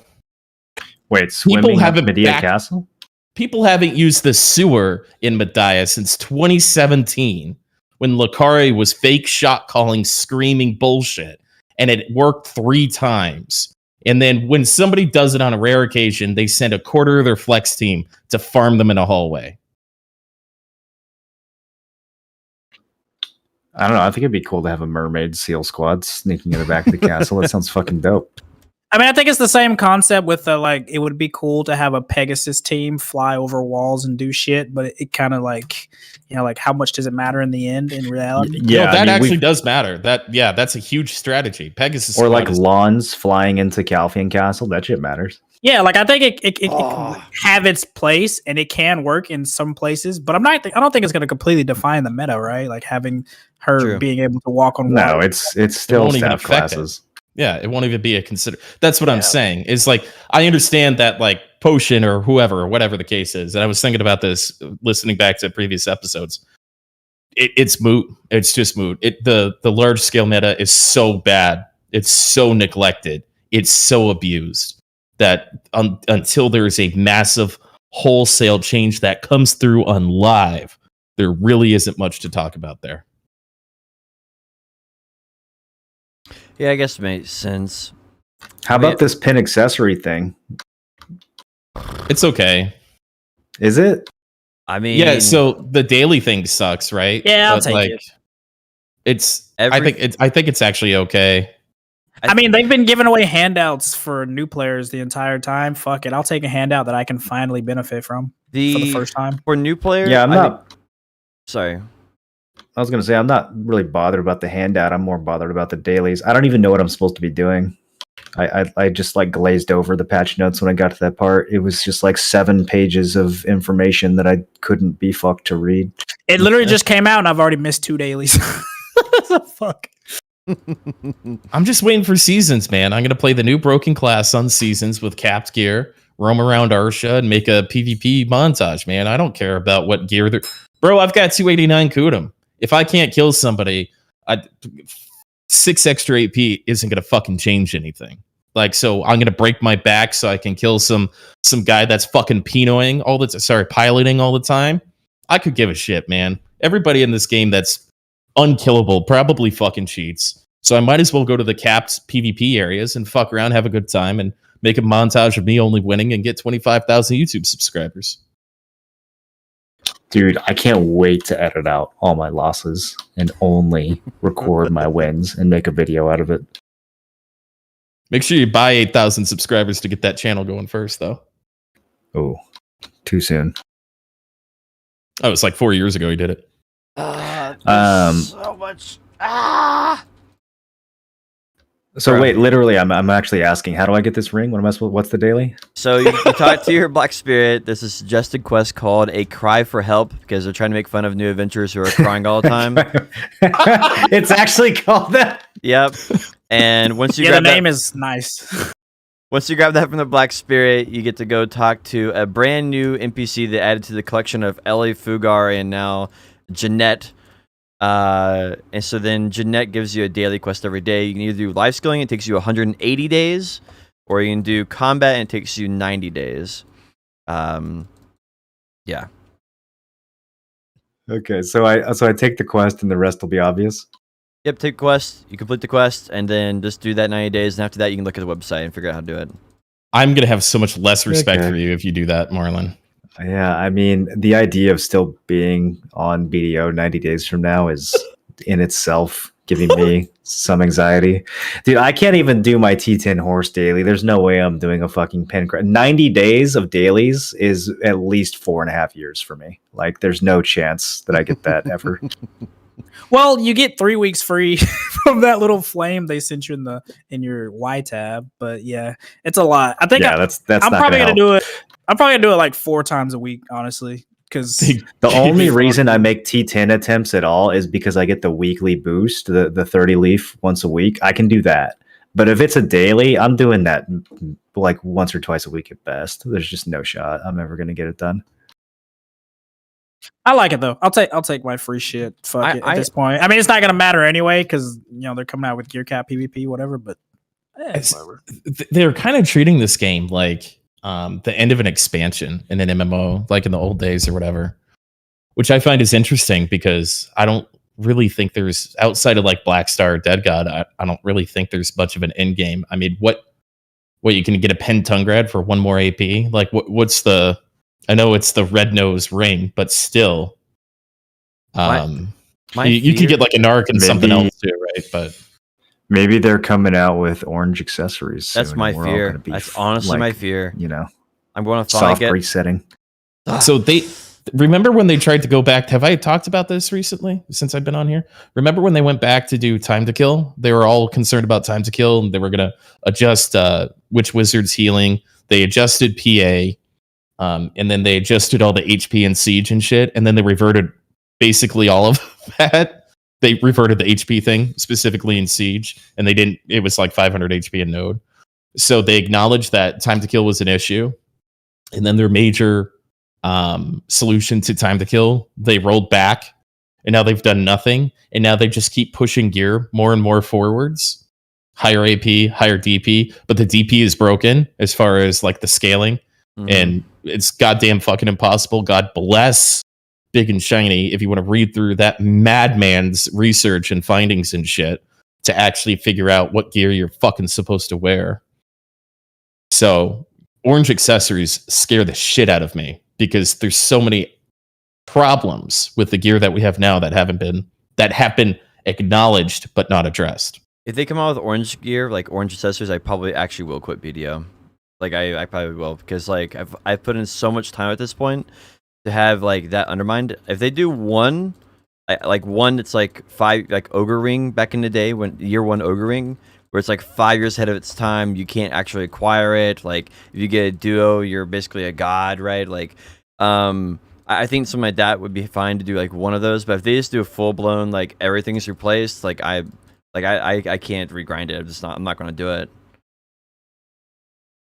I wouldn't expect them to do that. I mean, because again, right, the only content in BDO is the journey of getting up gear. There's nothing to really use your gear for in reality. So I don't think they would just come out of nowhere and just drop 4 yellow or orange accessories that just invalidate everything. But I can see them doing like a big shakeup eventually, because it's been a while since they've done one. I mean, they're gonna come, like, if they're gonna add new accessories, what they're gonna do is that they're gonna come up with some new type of accessory where you're more likely to use like cronstones and shit. They're gonna find some way to monetize it differently than the current accessories. Like they'll come up with some side grade or some side branch of progression that's different from the current accessories we have now, and they'll give them some other name, and they'll have a different path that's more tied to the cash shop than the current accessories are. That's really the main thing that I could see happening. I don't think they're just going to reset accessories for the sake of resetting accessories. I mean, who cares? Like, it's not like they're trying to actually make the game fun. Yeah. What if they just undervalue the base like they did with distos? You know how much money they've probably made off of distos when you consider the cron usage? Yeah, I mean, look at Deboreka, right? Like, how much of Estimate's $100,000 that he spent on the game was probably just cronning Deberekas. You're fucked in the head if you don't think they track that shit too. Oh, of course. That's actually a really interesting thought. I never really thought about that. It does make a lot more sense, because they can't currently monetize artisan memories at all. So it makes sense to do something that's a side grade, which every time you click it, you lose 10, 20 durability. You gotta use some arties. Okay, well, hold on. Artisan memories. Honestly, I think they're making more money on artisan memories right now than a long time, because memory fragments are above 2 mil each, right? Well, you've got that, and then you've got costumes, right? So from what I was told from a previous CM of Cacao Games is 80% of their revenue was basically the normies, people buying costumes on multiple characters, sub-level 58 or 59, back in that time. And then those people are buying artisan memories because they can't wait to get their first pen, even in 2021. So I still think that whole section is probably an enormous profit margin for them. But the Cronstone thing, right? I didn't realize that just buying costumes off the marketplace and using them for my distos or whatever the case was until he brought it to my attention or I think it was Biohack on this podcast actually was like, yeah, man, you're still part of the problem. You're still participating in that marketplace there. It's still making them money. You're still playing the game that way. Yeah, you can't progress without participating in that. It's not possible to not participate. I didn't even fucking think that way. And now that I know that, I'm sure that it was a mistake that the distos were undervalued for crons. And now I think they probably use it as hey. Because why would they? Yeah, Why would they care? it's a lot. Why would they fix it? Is the thing. I don't think it was on purpose to begin with, but I definitely Right. think the lack of a fix is on purpose. It's like And I at think they some learned it point too. someone went, "Oh shit, distos are 300 mil. We should update the cron cost," and someone else went, let's just leave it. Let's just leave it. The numbers are looking pretty. They're looking fine, Tom. Let's just leave it. Tom. Yeah, everyone in Korea is named Tom. I really want to know why they haven't changed the costume price. I'm glad I didn't bite down on that, thinking that there'd be that change with how many crons you get or the price of it on the marketplace. I'm shocked that midway through 2021, it's still. I mean, they probably feel like they hit a sweet spot right now, right? You don't want to make it too expensive or too cheap. You want to find that, maximal cost to, quantity ratio. And they probably are just happy with what they're getting right now. You don't think that they're like missing this big low hanging fruit with EU and it being impossible and everybody buying crons from vendors by not changing the price? I don't know. I mean, I'd have to see the numbers, but I'm sure that the most competent people at Pearl Abyss are the ones who are looking at those numbers. It's not the people who are actually adding content to the game. It's the people who are monetizing the game. So I'm sure that they know what they're doing, and there's a reason why they haven't done it. It's the one thing from SCA. I'm sorry, last point. One thing from SCA to us that differs is the costume price. Everything else, you're looking 10 hours into the future or whatever. Potion, I'm sorry. Yeah, and there's got to be a reason for that, right? I guess. The thing I was going to say is it currently costs about $30,000 to get my gear. That's roughly the cost to get it. And if they increase the pay to win, that cost goes down. And when that goes down, then people actually who previously could not participate in pay to win can start participating in pay to win. And the result of that is that basically the game becomes more perceived to be pay to win. And so let's say they double the amount of crons you can get, right? And the cost in the marketplace, that means it only costs $15,000 to get my gear. And that's something that people can realistically afford. Like that's like sell the car and we can actually get full pin gear, right? Like, and I thought that when people start seeing that, even if it's on a smaller scale, like I spent $1,000 and you get 2-3 pins, like people are going to there's like a fine line there, and then when you cross that line, like Arcage crossed that line, and then people just start quitting in droves, which then leads your wells to quit, which then causes less costas to be on the marketplace, which causes more casual players to quit, which then causes more wells to quit, and it's like a feedback cycle on this people quitting the game if you cross that line. And you don't know when that magical line is in a game. Yeah, I don't know. I mean, they've already increased the ratio drastically multiple times. They've doubled and tripled and quadrupled the amount of value that you get for your real life money. I don't think 15 grand for full pin is something that people are suddenly gonna freak out about. I don't think people even really do those measurements or care. Like the people who are worried about BDO being pay to win have long since left. Everyone who's still playing the game, like, it is what it is, right? Well, so there's a point where you die as like Arcage, though, right? There is, because that happened with Arcage, and the people just don't play it. So when we start playing New World and we see a lawn over 300 AP Kudum for sale for $35,000 on player markets, everybody's gonna know who it is. Wait, what? Me quitting?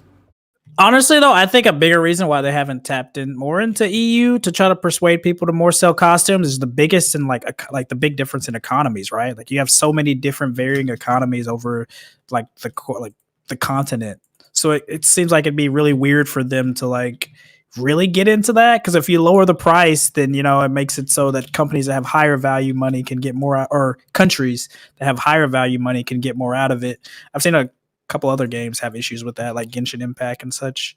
Mina has a problem with that, where people on I think it's Mina, where if you live in one country, you basically get cheaper prices, and if you live in another country, you get more expensive. So people will actually pay their buddy to log in on the account and then buy tons of gear for them because it's way cheaper for them, and then they'll get their account back. And it's like a big the problem. Economies through those countries in that area, fucking drastically. Yeah, from like I don't know what internet is to Twitch subs are going to be like that too. By the way, you'll be able to just VPN from like Venezuela or something, get hella sick cheap. I saw that. What the heck? They just started rolling that out. People are very excited about it. Thanks, Twitch. Very progressive. I'm glad. I can't wait to make even less money on this platform. The $1.99 YouTube subs are finally here. Yeah, I do think it's a little strange on the Switch side, but But do you guys have any comments about the new class? We really didn't talk too much about it since we've seen some like new information and stuff. Or we all just kind of, and I saw a YouTube video where they maybe even tripled down on we're not going to slow down with new classes. yeah, And so we're seeing the meta of it being not only overpowered but also fairly unique since Hashishine. Honestly, I'm kind of over new classes. Like even though Awakened Sage is absolutely fucking broken right now, even after the tone down, I still never even tried it. I never even played it. Never played what? The Awakening Sage. Oh my god, one shit in my mouth the other day. I had no idea what happened to me, dude. They're so fucking strong, dude. It's so mobile, so much fucking damage. It's crazy. But I just can't be fucked because it's like, I don't know. That's why I'm not really interested in Corsair, because it's going to come out and it's going to be busted. I mean, all new classes are crazy strong. I'm more interested in seeing what they do with the reboot, where they're kind of like tweaking old classes or whatever. That's what I'm more keen on seeing what happens with it. I'll plan on playing Corsair. I'm not like super excited or anything. I mean, we basically getting a new class every 3 months with a new season every 3 months with some probably new reward every 3 months.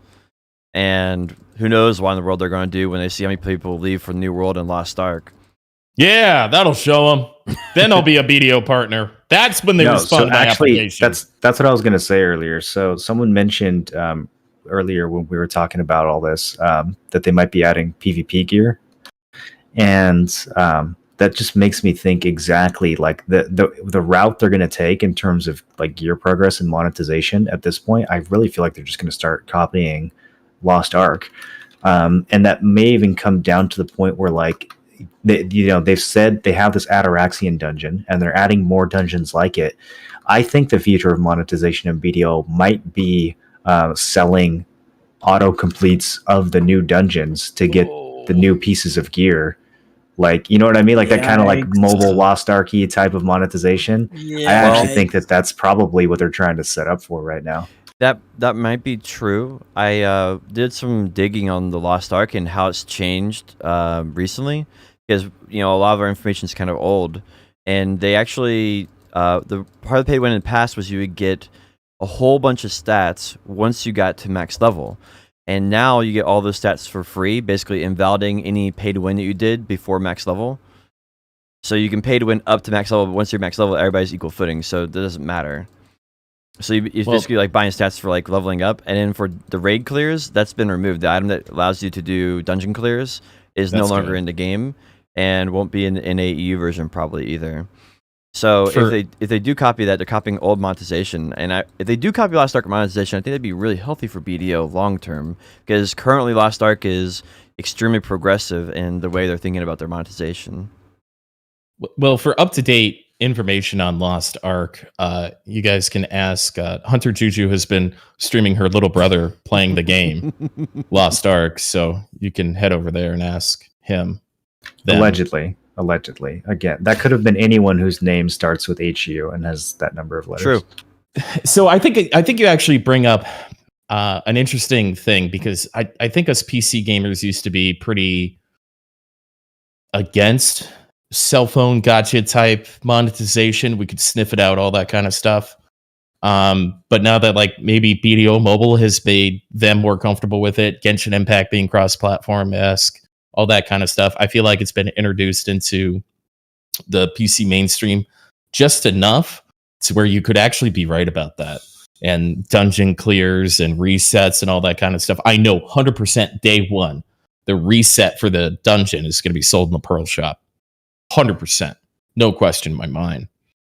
And then, is the auto clear going to be there? When is it going to be there? When does it get there? It's probably a win, not if. So that was one of the biggest things I disliked when I've played because we already have the RNG boxes, right? We're getting the worst parts. We're getting the monetization of BDO Mobile without the content that they have. You guys were talking last week about Nuver. Remember, Nuver and BDO Mobile is insane. It was super fun. the PvP, the arenas. I was watching somebody on Twitch last night with a fucking Xbox controller, just knocking it out. It looks super fucking fun. So we're getting none of that. They're level 88 and 90 and shit. Levels matter there in combat at some weird way. We're getting none of that, but we're getting the RNG boxes. We're going to get the dungeon clears. They're going to take all this weird monetization and give us none of the content. Well, ostensibly, right? We have arenas coming. Teased, not promised. Yeah, I mean, that's the thing. Like, they're trying to do mobile content, but again, every time they've done that, it's been a disaster. I mean, adventure journals are another example that I always bring up. Like, those were straight ripped out of mobile. But on mobile, adventure journals are actually like fun, Right. and you feel like you're completing something, and it's like it's like a completionist thing. Like, it's satisfying to knock out your journals and get the bonus at the end. On PC, it's like go find 4 chandelier, and you're just like, oh my god, dude! Like, do I have to? Like, they just can't. It's like the worst possible. It's hard to come up with the worst way to implement it than Make what they a ended up cadre doing. ring from scratch. What the fuck? Like, if you take any feature from BDO Mobile and you say, hey, we're going to add this to PC, for the most part, I'm like, okay, like that's exciting. That's a good feature in mobile. I would like to see that in PC. But then when they actually go to execute it, you're just like, wait, that's not. What are you doing? That's not the feature. Like, you ruined it. You completely ruined it. And so that's why, like, when it comes to these arenas, yes, I'm glad that there was an announcement, but until I actually see it in the game, I just can't muster any excitement. I would like to. I'm really tired of just being like so fucking negative every week about this game, but it's like they've trained me to be this way, man. Mm-hmm. No, I don't follow you. I'm with you. So, I mean, the only reason that I have like a shred of positivity, I used to be just as negative as you guys. I took 8 weeks away, right? That right there is, I think Kerr butchered it, but tried to say it last week. Sometimes you're too close to the trees to see the forest. And Yeah. that's 100% true. I've got such a different perspective on this game by taking a solid uninstalled for 7 or 8 weeks, playing anything but this. So, But coming back, the only reason I'm coming back to it is capped gear. Like, once you stop worrying about gear, this your mentality of this game completely changes.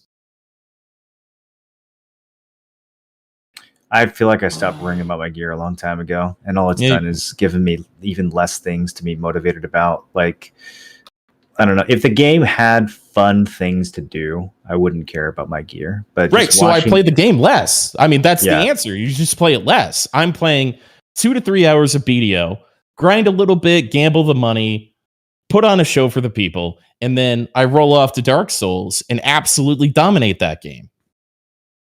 And I'm a happier person. I'm having more even fun. the time, like, even if I play BDO less, like, the time I'm spending in the game is all chores now. Like, if I go from playing 40 hours of BDO to playing 10 hours of BDO, before my time in BDO, it was like, I had X amount of hours spent towards chores, and then I had X amount spent towards like grinding or world PvP or node wars, like some of the few things that I still actually enjoy doing.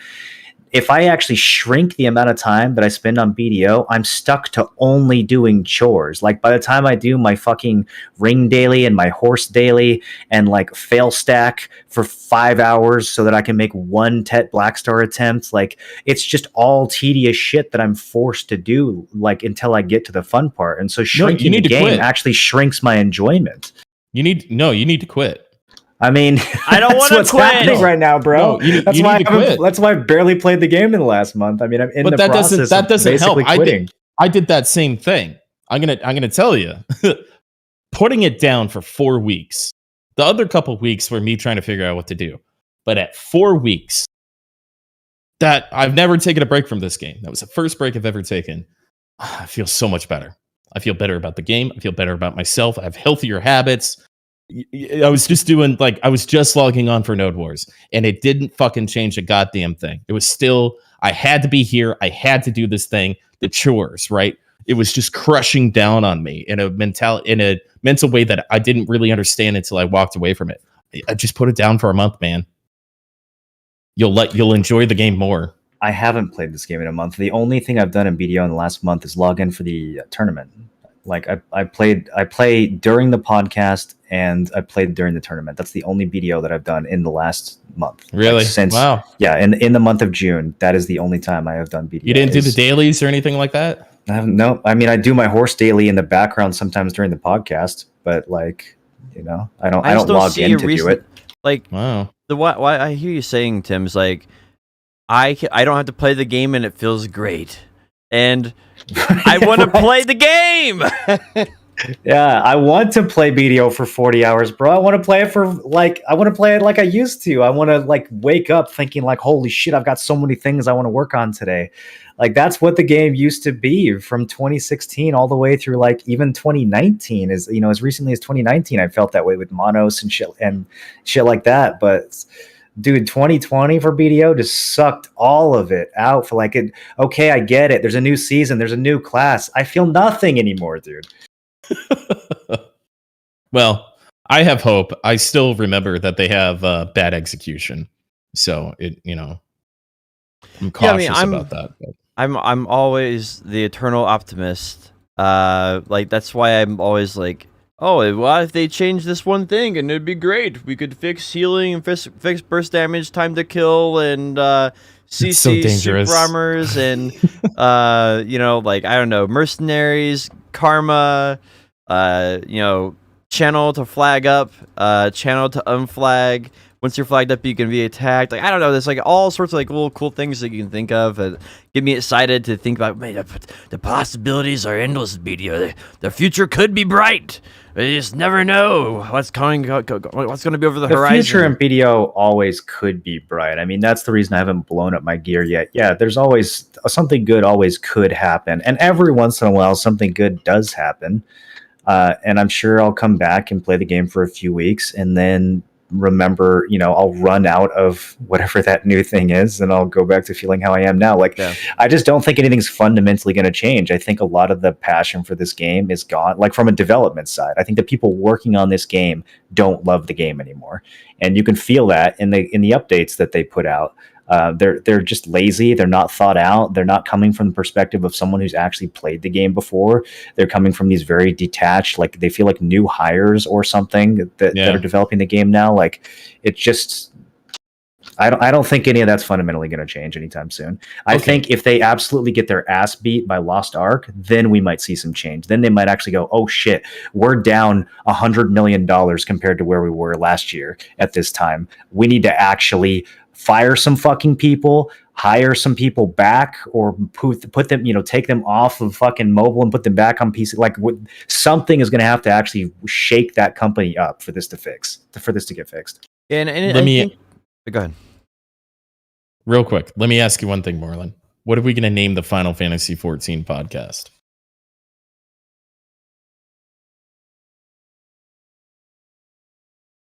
The Nerds and Words podcast. I think there's no shot that Moreland sticks to Final Fantasy. I don't think so either. Yeah, probably not. I don't think you'll make it through the storyline, to be honest with you. It's something to do until New World. Nerds and weebs. I mean, I think fly in a bowl of milk. I think you summed up pretty well, right? It's like you'll come back occasionally and you'll enjoy the new content, and eventually you'll have your fill of it, and then you'll just wait until the next new thing comes out.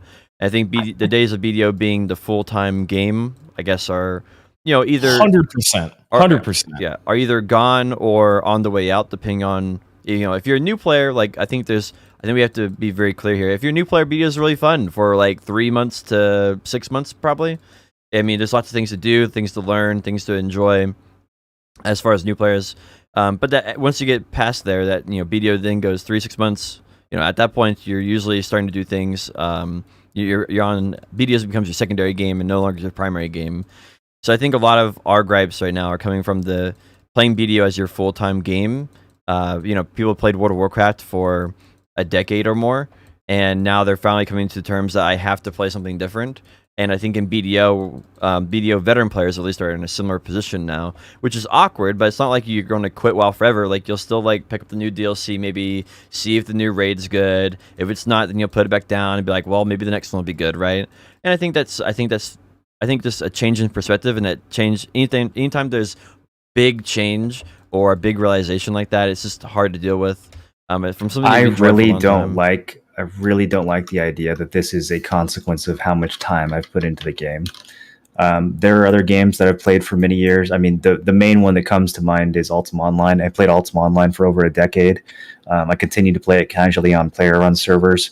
There is no amount of time that is too much time in a game that is actually good, that is actually being developed by people who love that game. It's not a inevitable conclusion that once you play a game for a certain amount of years that you're just burnt out on that game. I agree. These games suck now. The devs are bad and clueless, and they don't listen, and they don't play the game, and they don't love games in general or play games in general. They're bad at their jobs. They are greedy. They're looking for the best marketing strategy to extract wealth out of you. And that is their goal. Their goal is not to give you a memorable experience that you're going to be talking about with your friends years from now. And you can fucking feel it in every patch, and everybody knows it. And I'm just at the point now where I'm like, I can't keep it in anymore. Like, it's so fucking obvious. I'm tired of trying to be positive and prop this game up just because the stream pays my bills. Like, I'm at the point where I'm willing to go get a job as a fucking Walmart greeter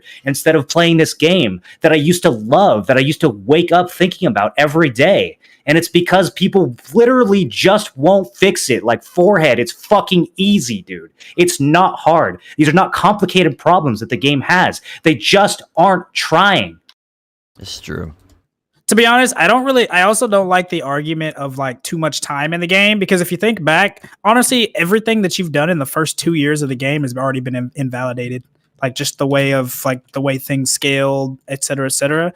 I don't think the time thing is a really big argument, but maybe.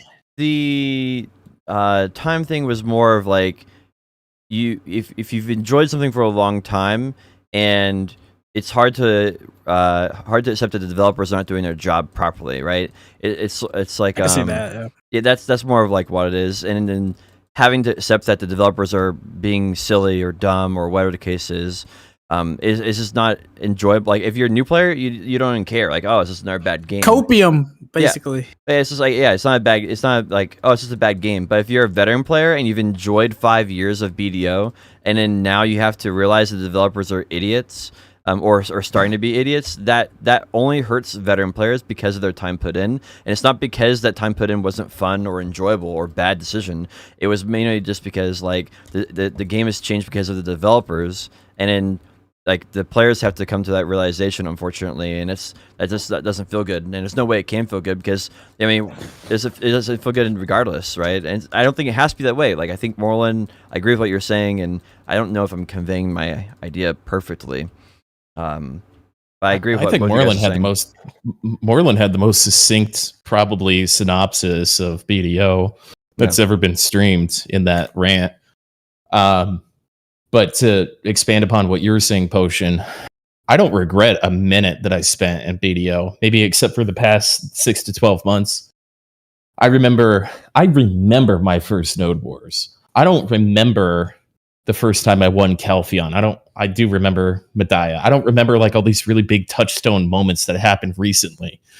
As clearly as I remember the excitement of some of the first Node Wars, and as clearly as I remember the excitement of Arsha's Node Wars on Xbox BDO, there's something about the beginning. Good times, man. How do we get these idiots to just roll back time and bring that out? They know. Rand told me that they were considering Seasons being a classic version of BDO. They literally know that. The devs there know it. How do we get them to do it so we don't sound like weird fucking Xbox simps, and actually get these Zoomers that are playing this game to realize why so many people play this game? Because it is fucking great once you take Awakening away. When it's a little bit better optimized, right? And all these different, and it's not balanced, but it is in a little bit weirder of a way. There's just something so beautiful about that version. I mean, the crazy thing is, like, keeps bringing us back. I don't know why people who started in the last 24 months come back to this game after 3 months? I have no idea. No idea. But if BDO Classic came out, holy crap. Like all these other Korean MMOs keep doing it and they're dog shit. But if BDO did it, it'd be insane. Well, it's one of those things where like they've catered to the new / mid game player for so long that being a new player, honestly, it's probably one of the best times ever in like recent history. But it's more so when you get to that late game and you're like put so much time and you're like you get hit by that existential dread. Like, what is this for? There's nothing for me to use this gear for, right? Yeah, I mean, I think that the whole Xbox thing is the like best proof of what we're saying here, because a lot of people were like, "Oh, you're just nostalgic. You have rose-colored glasses." Like blah blah blah. Like, no, we actually did get a chance to go back and play an older version of BDO, and it was every bit as goddamn good as we remembered that it was, even with its flaws. It's not like the Calphian era. Fucking controller. Yeah, it's not like the Calphian era was perfect. There was actually massive imbalances. Ranger was insane in that. Like there was major problems, but holy fuck, was it fun regardless, man? Because the game had spirit back then. Like the shit you did, it felt like it mattered. Even like GVGs at Catfish were just fun, man. The game was just fun to play, and the things you were doing in the game were rewarding and like. Everybody wanted to get a witch's earring so they could buy a pet off the marketplace, and you could not be there without getting PvP. Like I was like hesitant to be at Witch's Chapel. It was insane. There'd be or like fighting over the monastery there for Marcus Shadow earrings, like so your guildmates. Oh god, yeah, yep. Dude. That doesn't exist, even in like Star's End and stuff. And then on top of that, there was no channel swap cooldown timer, and there was like 10 channels total. So it was just PvP fucking everywhere. People were red. Mess. It was a beautiful disaster.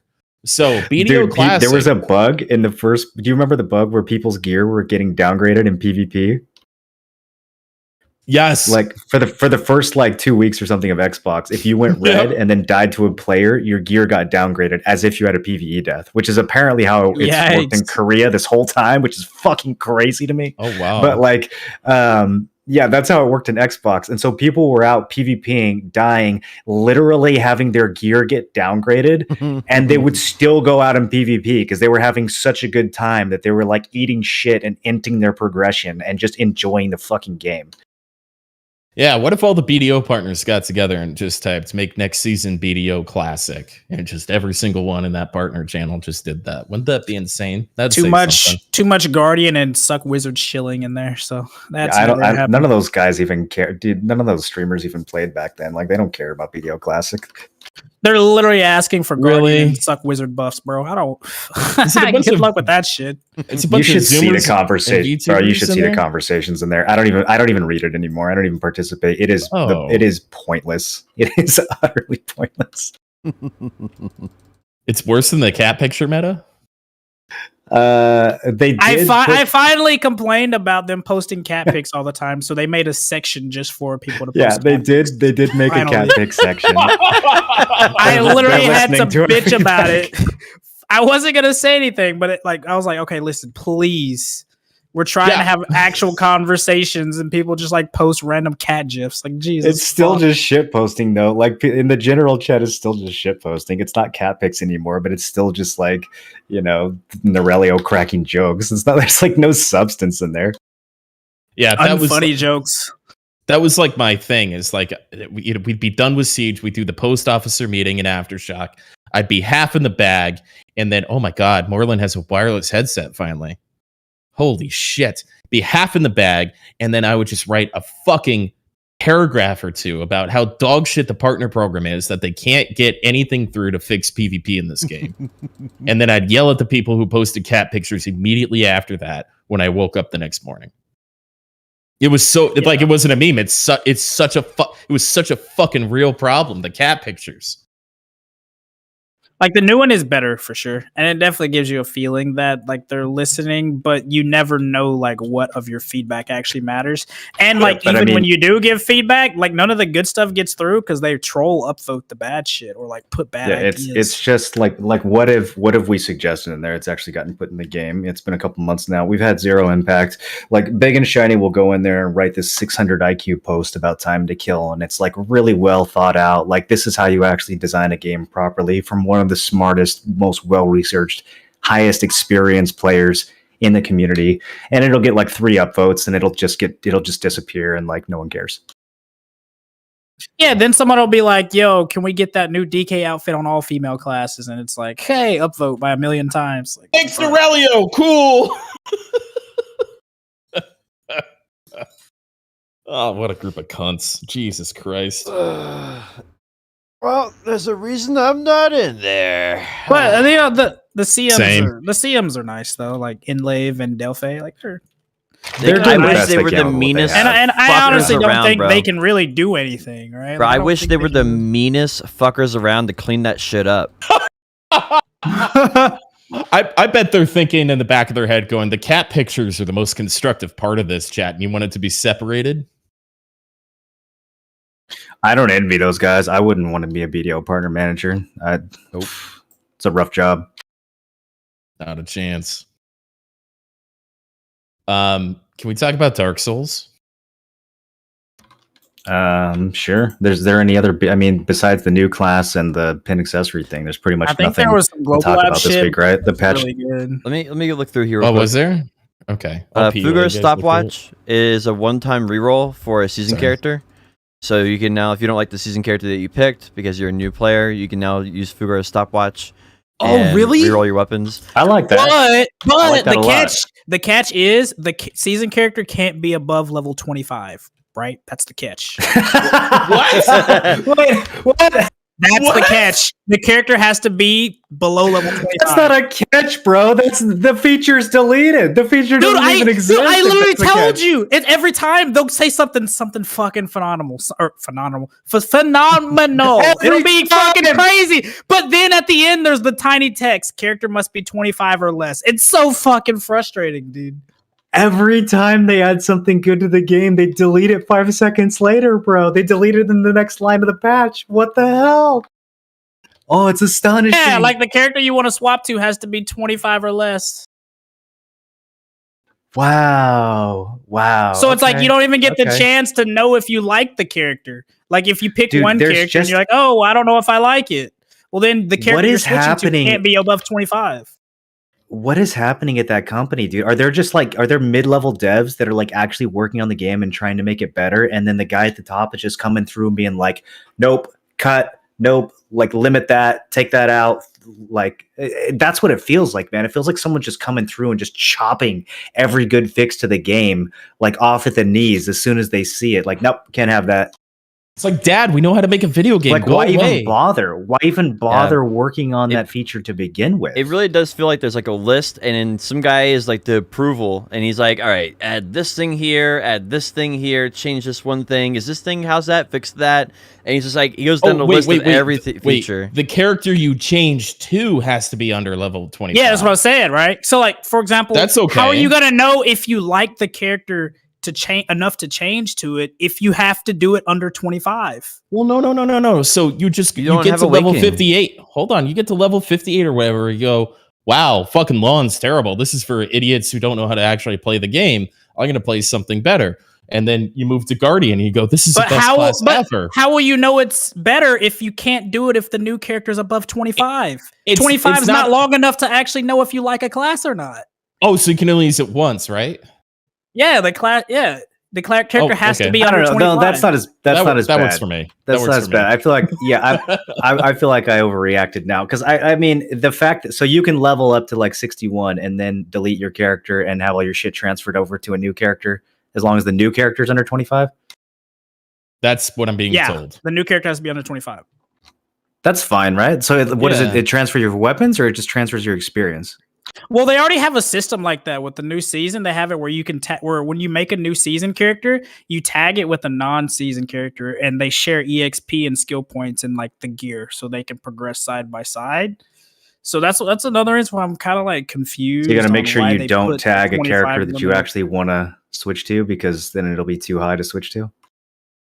Yeah, I don't know. It's a little clunky, but it's not as bad as I thought you were saying that the main character you couldn't reroll off of after 25. No. The character you're changing to has to be below 25. Yeah, which is I mean, for that's- me, it's kind of dumb because it's like, It's let's say still I pick dumb. Ranger Yeah. and I level Ranger. It is I still level dumb. Ranger to 58, And then I can't, and I'm like, oh, well, I want to try this other character, but I don't want to lose on progression. So I switch over to a level 25 hash. Well, being level 25, the character, you don't even get to see what the character can actually do, right? So then you get your hash to 56, and it's like, whoa, I don't like hash. It's like, well, I just used my character swap. So it's like... It is still dumb, but it's not nearly as dumb as how it sounded when you first described it. Yeah, it should be, if it's one time use only, it should be like levels 50 or 60 or 58 or 60 or something like that. If it's level 25, you should be able to do it pretty much as you want, but that would actually make seasons way more interesting. You get capped gear, you put your armor away, and then you just go, well, I'm going to try a different class now and roll classes over the 3 or 4 months instead of just one time use. But I mean, honestly, one of the biggest things they could do to make seasons better is like just one simple or 2 simple fixes. Make it so you can't use quest gear, so that you don't have 200 AP and DP literally as soon as the server goes up, and make it so you can't cron all your Tuvala to pin from the gate. Like, I mean, that would be huge, and that's not even game change. Like, you don't even have to like code crazy things differently. You just make it so people actually have to work for their gear, and you can have some fun like early gear rush and PvP. No, but instead, you have people that have 200 AP day one, right? And like, it's kind of whatever. It's like doing a new season of Path of Exile, but you have access to your main league stash. Like, it doesn't make any sense. No one would want to play that. Like, you might as well just go back to the main league. But they did make one substantial change to seasons that, in theory, I think is extremely good and something I've been begging for a long time, which is you can now do a simplified version of the story. I don't know what exactly that looks like, but it sounded like you guys could just go and like level up and talk to the Black Spirit instead of doing the main quest. And that is like, oh my God, that's such a fucking good change, dude. Every time there was a new season, I would be like, okay, like there's a new class. The class looks fun. I'm excited to play it. And then I'm just on my horse pressing R for literally 10 hours straight getting these season objectives done, and I'm like, by the time I'm done with that, I'm not even like excited to play anymore. I'm just like, holy shit. So a massive change that they actually like listened and gave us an alternate route than doing the main quest, because goddamn, that is the main quest in this game is just like explicitly designed to make you hate the game. Is so in the partner Discord, you guys make a post and people can upvote it? Is that how that works? Mm-hmm. Yeah, we're not really supposed to talk about it, but more or less, sorry. Yeah, that's how the feedback works. So, like, if you posted make next season what BDO Classic, just like 5 then words, people could upvote it, and then in theory they would send that to the devs. But here's the thing: they send feedback to the devs all the time from the partner Discord, and I've yet to see any of it have any impact whatsoever. So I think it's similar to what happened when Cacao was sending our feedback. Oh, really? Yeah, because I mean, I think it just goes straight to the shredder. I don't think anyone at Perlibis actually cares. Well, all they did is they replaced Cacao with their own CMs and GMs, and effectively, it's still a weekly report that some guy at Perlibis gets a rough translation of in Korean, and he looks at it. He looks at the Google translated version of it and says, and he tosses it in the trash, and none of it ever. If you watch it doesn't matter. Yeah, if you watch the Tidal Ball, the guy who actually translates from English to Korean and vice versa, he doesn't actually play BDO because he's like, "What's that item? I don't know what that is." And it was like several times like that during the Tidal Ball where he didn't know what was going on, and he's the guy translating it, and it goes to a team at Pearl Abyss who's like the head team of all CM GMs, and then they decide what feedback gets divvied out and goes where in the company. So it has to go through like 3 different people on top of the weekly translation. I don't know. I'd still type the 5 words and see what happened, but if you really want your feedback heard, I'm adventurous like that. If you really want your feedback heard, you need to submit a ticket on Global Lab. That's the best way to do it. Not even that, dude. You want to you want to make a Reddit post and pray it gets a lot of upvotes. Well, that's the only way to get any kind of visibility. If you're a gambling min, that is definitely the best way. All right, let's get Blonde Bear in here. He's well liked, right? He was timing people out for bringing up Hunter Juju today. I've been very cautious on the topic. I've been very cautious on the topic myself. Why? Well, I mean, I think. I mean, I would be cautious until we know for sure what happened. But at this point, we know for sure. We know what happened. Like, yeah, I like because my main issue is not necessarily that one individual does it. I care more about the enforcement overall, because one person is like, yay, one clap for justice, but I really care more about them changing how they're looking into it, so we actually catch a whole bunch of these guys and not just like one. So that's when I think it's a double. Okay. I just don't see how we get better with it if we fucking make it so taboo and we can't even discuss it. Like mapping. Yeah, it makes sense. Like, yeah, exactly, right? Like if there's nothing talked about it and there's no light, like attention brought to it, nothing ever changed. That's just kind of how it is. So like I don't see why it's so taboo to talk about it. I don't. If we don't learn from our past, we're doomed to make those mistakes again. I mean, literally. My thing is, I think it's fine to talk about it, but it's different in talking about it and be like, go to this person and send them lots of hate mail. Right? Those are two extremes of the same. Those are two sides of the same. I don't think coin. anyone's saying that. Yeah, but I mean, there are people out there who, when they hear about someone cheating, right, and they hear like, I can't support that. I just have lost all respect. Like they're going to go over there and immediately say like, aha, you finally got banned. Blah blah blah. And it's like this is honestly, not. There are absolutely people who are going to do that, and we're not asking for people to do that. But at the same time, I'm not losing much sleep over it. Yeah, that's why I'm cautious about it. Don't cheat, and if you do get caught cheating, don't continue to lie about it to everybody. Honestly, I feel like you won't get as much backlash. Most of the hate they're receiving is because they keep coming up with a different excuse every single day, and it's worse and worse. For me, it's like I don't want to be the source of their pain when they're already getting enough, right? Like they've already. Are they? I mean, you can say what you will, but for me, like I'm happy with how that is, and I really care more about what Probus is handling in the future at this point. That's fair. I would care more about the person's pain or discomfort or whatever we want to call it if they showed remorse. If somebody doesn't show remorse for what they did, then I think that they should continue to get shit for that until they like start to be like, oh wait, I did something wrong. Like it's not that hard.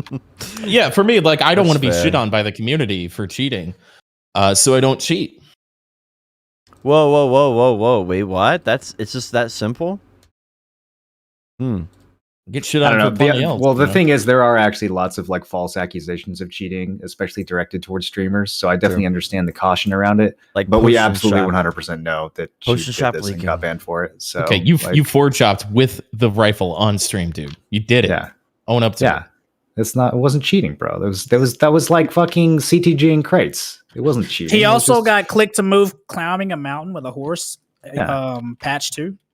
Just because the devs didn't necessarily intend for something, because they're not clever enough to think of it, doesn't mean it's cheating. I didn't do the crate CTG thing. I didn't do it. Did you stack your bandanas on your horse at Pirates? I never went to Pirates. You fucking cheater. Nope. Never did that either. You've never overstepped a horse?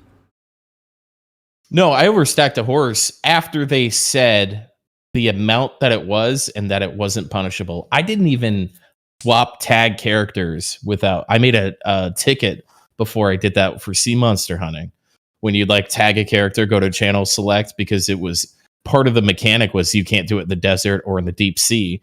And so I have an email with CM Richter saying that I wasn't going to be punished for doing that, even though it specified I wasn't supposed to, by going to the character select scene. So that's the only thing I've done that's outside of.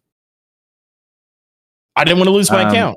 I circumvent the tag character cooldown at least 30 times a stream. So I don't know. True. Yeah, I mean, just going back to character select. Yeah. Right. No, I do that now, but that's my only transgression. What's the worst thing you've done, Potion? I use my archaeologist map all the time to get into Sakurai and Histria and stuff.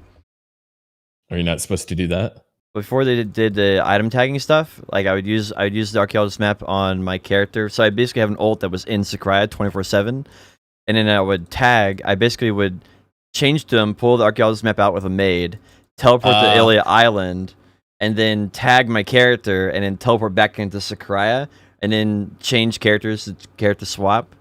and then my main is then in Sakurai.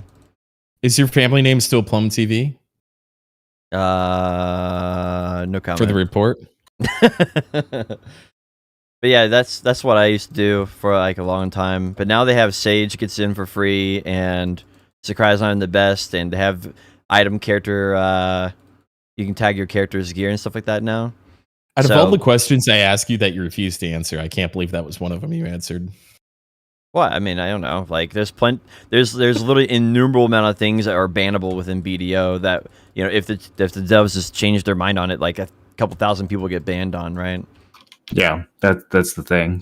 A lot of the stuff that we do, the devs could one day decide like that's cheating. I mean, even for something as stupid as like the tag character cooldown thing.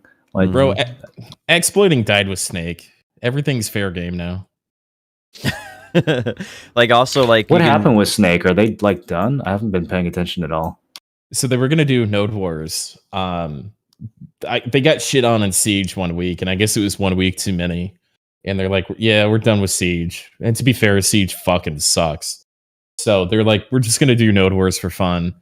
And then like some people left and stuff, and then Devios left, and like it all fell apart when Devios left. Yeah. I mean, to be fair, they've just been camping in Medea for literally years with no competition, so they had competition. Also, Blonde Bear got kicked from Meme Boys since the podcast you guys had with him. Yeah, he wasn't showing up to Node War, and I also made him admit on stream that listening to Tiki was difficult. The fuck's a Meme Boys?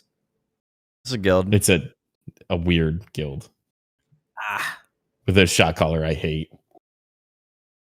I like Meme Boys. I like a lot of the people in there, but the shot caller is very cringe. Who's the shot caller? His name's Tiki. I'll send you a video. I made a video of him. Of course you did.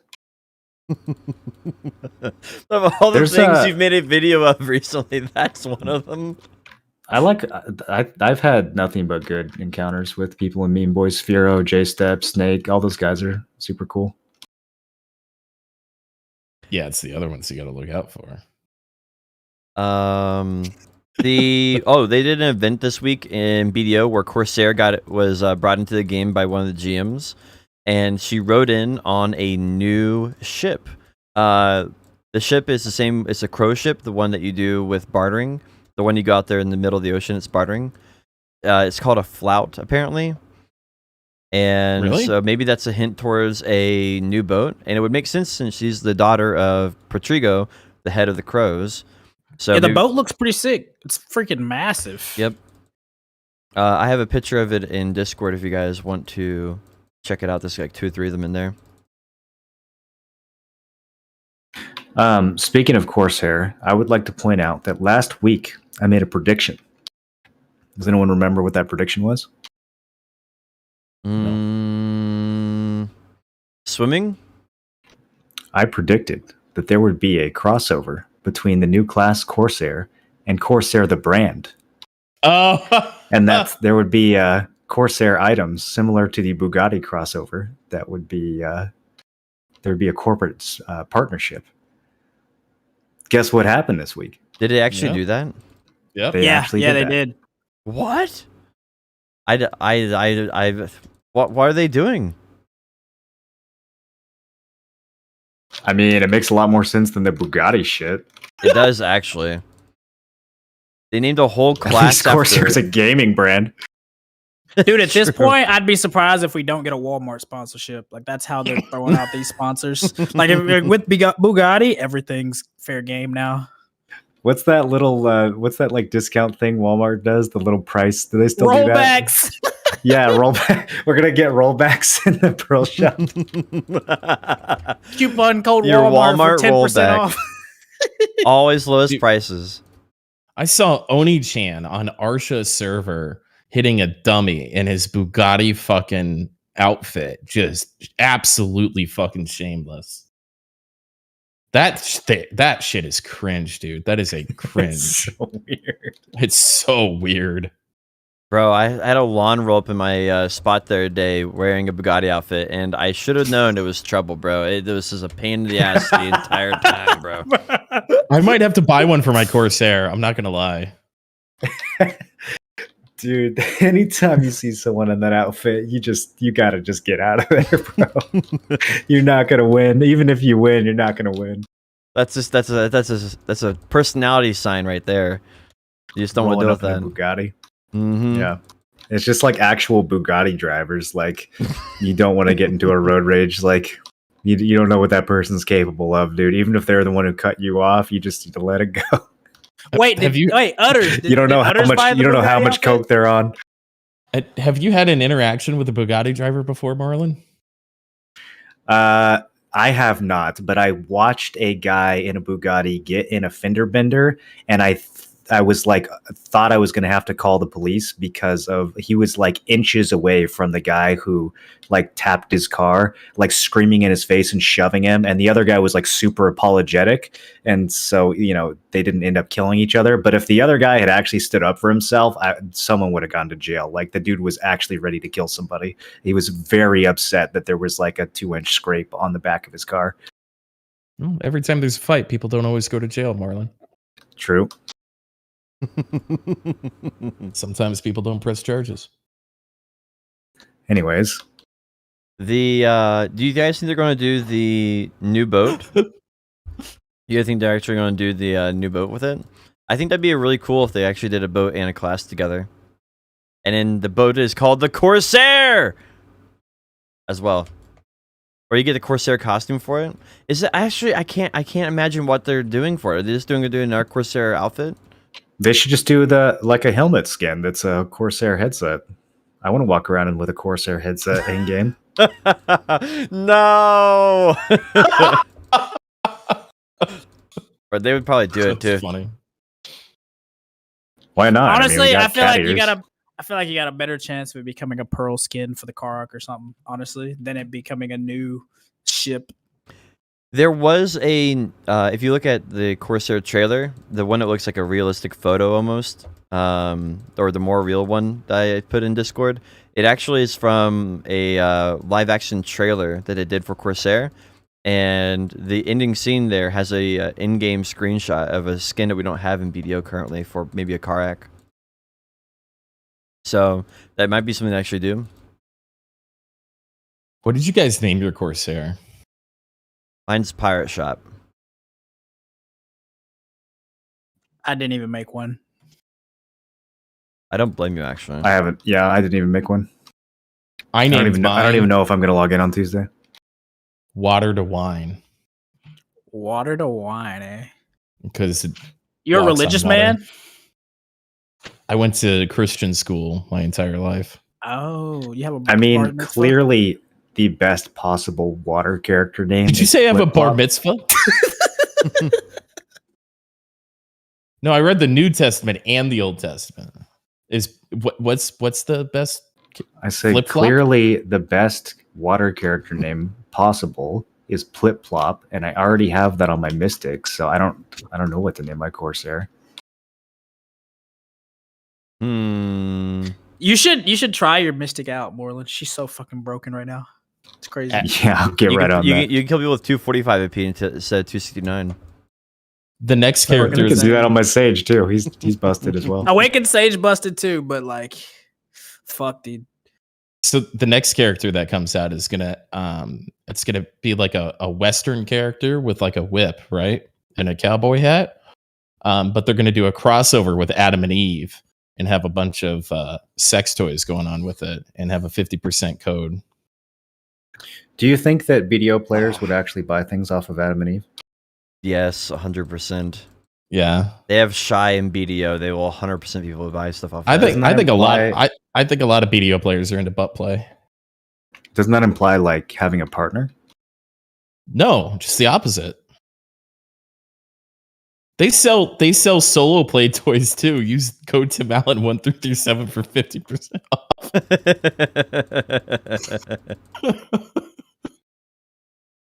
No, I don't. I think like I don't think they'll do that just because they're like Probus sees themselves as a very professional company. They're like, oh, we're very professional with what we do. Look at all these big brands we work with, and Look at this Bugatti. yeah, like I don't think I think they're too professional or think too highly of themselves to do something like that. Yes, I was joking, Potion. It was a joke to kind of put a cap on all of this so we can move on to talking Souls. about something else. Dark Yeah, Souls. I would like to talk about Dark Souls. Watch I his know shit it's- on it, dude. Oh, he likes it, I think. Are the bosses supposed to be really easy? The game's a joke, honestly, dude. I have such a tougher time transversing through and like mobs jumping out at me or just getting off cadence with the mobs than I do the bosses. So when you say have a easy time with bosses, what are we talking? Like 1 attempts, 5 attempts, 10 attempts? What's easy for you? I don't think I've done more than 2 attempts on any boss so far. And you're in Blighttown? I finished Blighttown. I'm So into. So I went to where the Onion Knight, like when you ring the second bell and it opens that gate. I got up, I rescued the wizard that was going to give me magic, but I fucking killed him because I didn't trust him. Right, yeah. Of course. Naturally. I have no idea what you guys are talking about. But I So one shot the Blighttown boss, or not one shot, Quelaag? but one attempt. Yeah. Yeah, I mean that's pretty impressive. Quelaag's one of those bosses. I think the first half of the game, if you actually take the time to study the bosses, they're not that hard. Once you Yeah. get past Sin's Fortress, then you're going to be tested. That's I where one you're at now, attempted right? the Twin Dragons. I one attempted them too, but I'd done them before in my previous run through. The gargoyles. Yeah, the gargoyles. Yeah, And then- it's basically a tutorial boss. Yeah. I really haven't had a tough time. It's been like trying to figure out how to get back out of Blighttown because it was like 4 days had passed before I went in there. And so I found some extra shit. They really do reward exploration really well, which is super cool. Like I got +2 Estus because I explored. So that was pretty neat. But Oh yeah, so you found the I forget what it's called, the soul or whatever in Blighttown that's like way off to the side. yeah, I did because I thought I could get out that way. And I figured I got to explore every nook and cranny I could. Okay, how many attempts did that take you? Did you get fucked by the poison guys or the dogs? The dogs once. So I got knocked down into 4 dogs and 2 people poisoning me. So I was like, okay, well, fine. And then I came back and cleared it all out. My chat's saying you've been reading guides. Is this true? No, it isn't. So where I'm carried is the one. Did you spoiler over that- level? That's also a big question too. That's No, I've also been- true. I've been told that I'm roughly at the right level for where I'm at. Where I was spoiled. Somebody spoiled the shield that I use is the stamina regen shield. I would not have known that did that unless somebody told me. So, That's not that crazy of an item. That's not that Okay. you're not that carried from that. but I killed the There's way blacksmith. stronger shields. I killed the blacksmith boss, and it dropped the weapon, and so I'm doing The- like 600 damage a swing. Yeah, that weapon's not that crazy either, though. Honestly, I mean, it's all right, but it's not like game breaking. There's way better weapons that you could be using right now. So I don't think you're that gear carried. What was your Okay. main motivation to I'm play Dark Souls? Good question. I'm level 42 right now, Yeah, so you're a little high, but not by much. and I haven't been like intentionally farming anything. I was cursed, and I grinded 5,000 souls to be uncursed from a vendor, so I didn't have half health. But everything else has been, just organic, going through the game and trying not to lose souls. My motivation for doing this is I feel like I'm kind of a mediocre gamer. Anytime I put myself in competition, I do well enough, but I don't do exceptional. And I want to be a better gamer. And I feel like this is part of the path to go on to be a better gamer, to learn cadence and timing, and to kind of hone a craft of playing hard video games and accepting punishment. And also just like a cultural experience that I missed within gaming completely. So That game tests you, man. Like not just as a gamer, it tests you as a like person in a lot of ways. It's one of those things. It's one of those games that like brings out you know, like with the frustration and everything else. Like, I feel like you learn something about yourself when you play that game. So I've gone into it with a really good mentality. I didn't last time, and I did this time. And I asked my chat, I think twice. I was like, I was expecting this to be more punishing, and they're like, it's hard, but it's fair. And you're going into it, you've got a good mentality about it. Like every time something happens to me, I'm like, okay, I'm tilted. I'm in my head. I've got to reset this and get through it. I know what I did wrong. I've got to roll into them. I've got to do this stuff. And I bring myself out of it. So I play it for 3 to 5 hours. You know, I end all my streams with 3 to 5 hours of Dark Souls. And then once I'm done with one, I was thinking about doing a second run through, but I think I'm going to do 1, 2, 3, and then probably do another Dark Souls 1 run. Do you use the shield to block, or do you just put it on your back? I haven't used the shield to block since like before the gargoyles. That's pretty pog. Yeah, so if you have that shield on your back, then it's probably the best shield. I thought you were actually using it to block. No. I'm using two-handed +4 blacksmith weapon. And I went down into the trees and I one-shot the Hydra thing by the Dragon Covenant and stuff. Yeah, that was it sounds cool. like you're doing really well. I am. Wait, I'm actually really surprised. You already went down to Ash Lake? Yeah. What a fucking gamer, dude. Did someone spoil that, or did you find that organically? I found it organically, man. You found Ash Lake organically? My chat actually noticed how well my chat was behaving with spoiling. Literally the only thing that... So they told me because I killed the guy in gold, if I didn't do that, like after I reached a certain point, I would have lost the fire there. And then they told me after I killed the guy who I was supposed to get his hat or whatever, like, okay, well, that would have happened. So after I make a decision and I can't go back on it, then they let me know. But the only thing that's been spoiled is like, yo, put that shield on. It's a stam regen. That's the only thing that's been spoiled. But that's it. Well, I'm not looking up guides. Reading the item description, right? So I read the item description. I didn't see it. I may have missed it. Yeah, it definitely says slightly aids in stamina recovery or something like that in the description. It seems pretty substantial. I'm very happy with it. Bro, I would suffer so hard if you have to read in that game. And the other thing I looked up was what I need for the light roll. It's 25% of my loadout, so I'm constantly measuring my loadout, but I don't know what stats I'm supposed to put in, where I'm supposed to go next. I've asked a couple times, like, man, this area is really hard. You know, should I explore around other places? To be like, you could do this, but you might find an easier area or something like that. So you don't have the Lord Vessel yet, right? No, I don't know what that is. Okay, so you went all the way down to Ash Lake and all the way up back through the tree. And I went through all the demons too. I killed all those demons in the what's that guy? The ejaculator or something. He had some weird sexual name in the lava area. I cleared that place out. Ceaseless Discharge? Ceaseless Discharge. What was your strategy for killing Ceaseless? So after I killed him, I learned that I could apparently one-shot him somehow, but he like tried to hit me with an arm and it like slapped down super slow behind me. And I'm like, well, I've got this cracked weapon. Let me hit this arm. And so I just killed him. I think I got hit once because I was curious on how quickly he was reacting, but that was it. And I just killed him by hitting him in the arm that he slowly slapped on me. That's kind of crazy. I'm surprised he didn't blow you up. Maybe you got lucky with swings. I spec into a lot of stam and endurance, or health and stam. Well, he's got some shit you basically can't dodge. You have to outrange it. He didn't use it. Yeah. That's pretty impressive, though. I'm surprised. No shield on your first playthrough or shield on the back. That's God Gamer.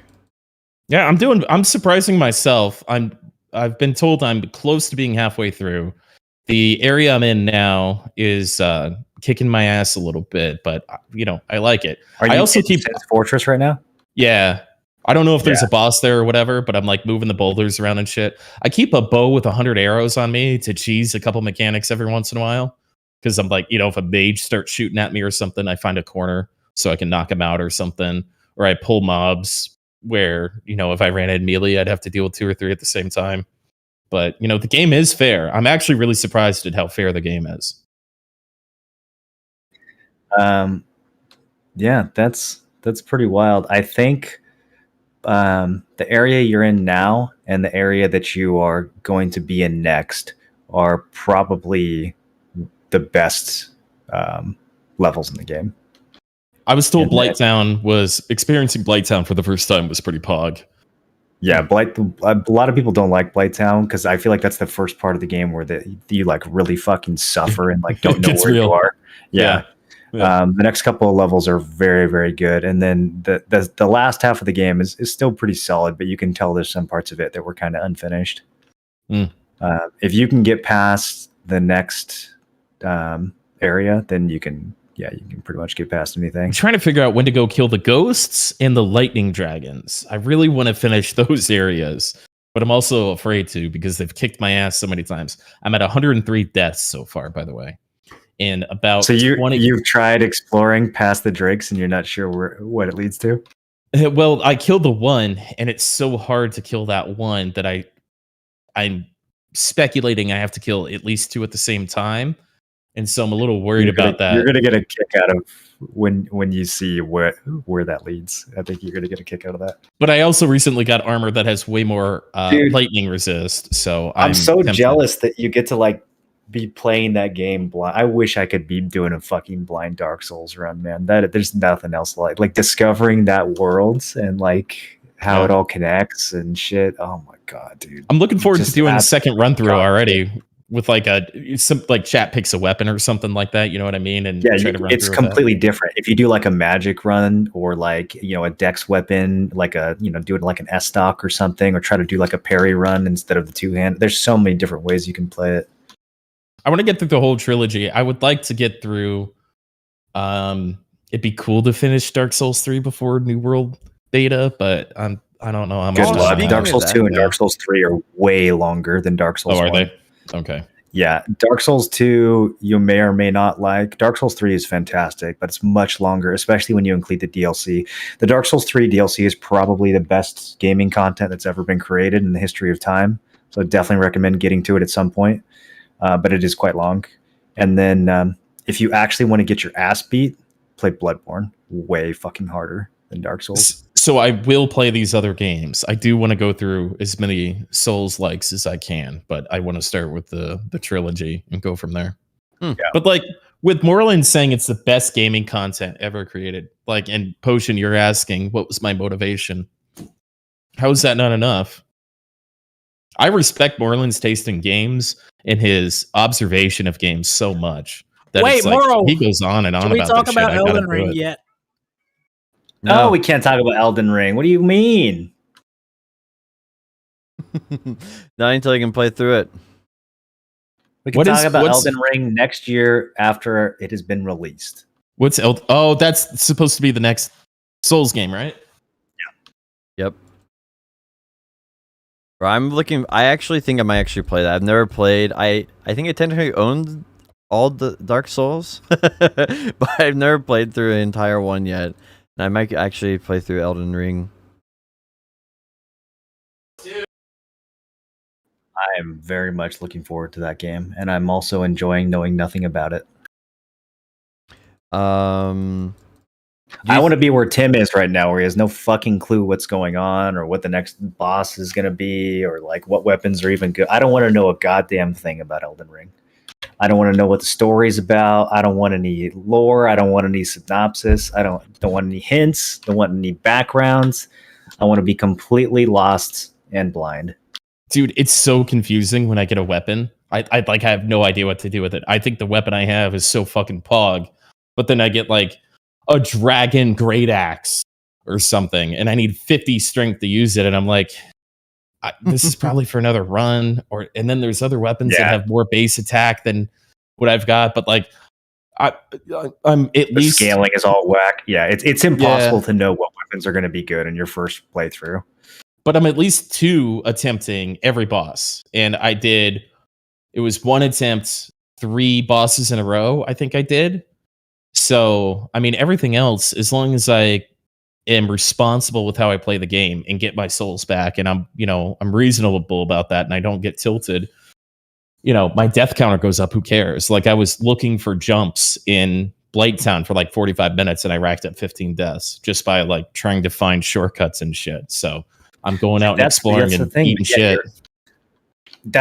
You're experiencing Dark Souls, man. Like I remember doing I did Dark Souls 3 blind on stream because I was before that the other games hadn't been out yet by the time I started streaming, but I played Dark Souls 3 and Sekiro were both blind runs on stream, and there was a boss in Dark Souls 3 that I was playing like a shieldless mage with, so I had like slow cast times where I had to stand still, and it was just not a good build for that boss, and I was getting disrupted constantly, and I wiped for like 3 hours against this boss, and people in chat kept saying stuff like, maybe you should take a break or like, whatever. And I'm like, no, like I'm experiencing the fucking rage of getting farmed by this boss because I'm going to find a way. Like the other thing people would say is, oh, maybe you should put a shield on, or maybe you should like use a different weapon. And it's like, no, this is the fucking build I picked. This is the challenge that I'm overcoming, and I'm going to find a way to do it. And then eventually you do find a way and you do kill the boss, and it's like you feel so elevated, dude. Yeah. So that's what it is, man. Yeah. I mean, that's how gaming used to be, right? That's what I'm chasing. I'm almost 34 years old. I went back to Super Mario World not too long ago, and I'm like, holy fuck, right? You had the 150 page, manual that you bought. Maybe you glance at it. Final Fantasy X, I think, is the last one I bought it for, because you literally can't find these items without that shit. But like it brought you back to like the pre-internet version of gaming and just kind of being blind with it. But my chat wants to know, Moreland, why are you excited for Elden Ring? Because FromSoft has never had a flop. I mean, like Dark Souls 2 for a Souls game, you could say that it was below average, but it's still a Souls game. It's still like compared to other RPGs, it's still an excellent game. It's just not that good compared to Dark Souls 1 or compared to Dark Souls 3. But I mean, Dark Souls 1 is a masterpiece. Like it's not a perfect game. The second half of the game, definitely you can see where it was released too soon. But Bloodborne is a flawless game, top to bottom. The only flaw I could potentially think of with Bloodborne is maybe the chalice system was a little experimental and could have been better. But the story and like your first playthrough of Bloodborne, there's nothing like that. There's no other game that even comes close to the way the story unfolds, the weapon selection, the way the combat feels, the transformations that you do in that game. There's nothing like it. Sekiro, again, like there's some things that I think they could have done different. The progression was a little bit experimental, but still, like your first playthrough of Sekiro is fucking phenomenal, dude. Seeing how the levels connect together, exploring with the grappling hook. The first time you fight, like any of the bosses really in that game, like the bosses are so fucking well designed. It's such good mechanics. Like the learning curve is perfectly balanced. The music, the atmosphere, like the mystery and the uncertainty of different things that are going on around you, like the way it makes you think, just the feeling that those games evoke. There's nobody else who's just had fucking smash hit after smash hit like FromSoft has. I have no doubt in my mind that Elden Ring is going to be good. There's no other developer that makes them like FromSoft does. Did they port over Bloodborne to PC, or is it still PlayStation? Next, end of the year, I think, like December or something like that. Maybe soon. Oh, perfect. Yeah, later this year, it's coming to PC. Awesome. My consoles are locked up. I don't even know where the fuck they are. So, okay. Do you think the skills you are honing in Dark Souls will actually transfer to New World well? Oh, man, that's a good question. So I've been playing the alpha a little bit, and it's under NDA, so I can't really say much about that. But from other people that have been in the alpha and the struggles they've had in PvE versus the struggles I've had, I would say marginally to moderately. I had a cadence on the game prior, like in alpha. I was really good at PvP. I was actually really good at it. I figured it out. I cheesed the hatchet thing a little bit, but it wasn't that much of a cheese because it could be countered, and the people we were fighting knew how to counter it. So we adapted. I put a lot of time into it and paid attention. I know I've got that potential in me, but I need to test it and keep it at the forefront instead of BDO's made me lazy. This is probably the worst version of a gamer that I've been in a long time. And so I got to shake that and get back into the hard shit. You know, I think without a doubt, Dark Souls makes you better at New Worlds or at New World. I think when you, after playing through a full Dark Souls playthrough and then hopping back on New Worlds, I definitely think that's going to translate. It definitely Even- like teaches you how to take things slow, right? And like capitalize on different animations and positioning and animation and like the spacing, like reading. It's cadence and reading. So I'm learning how to read things better, and I'm learning to be patient. The biggest mistake I was making, I think I'm Smash told me, he's like, you just need to slow down. And that's all he said. You just need to slow down. And ever since then, I've been literally killing the game. And it's been making me look for animations, being patient for them, reading what's happening, and then reacting to it, and not just like aggression, which I think is probably a bad habit I picked up from League of Legends. And why I never got out of plat or whatever is now I'm being patient and punishing mistakes and reading what's happening in front of me. And so it's 100% making me a better gamer. Translating that to New World, yeah, almost certainly.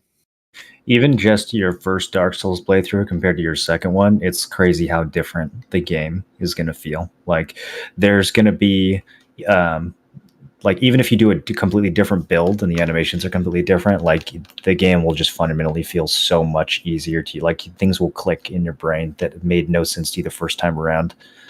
Like I'm going to take a way harder build. You haven't done any parrying at all, right?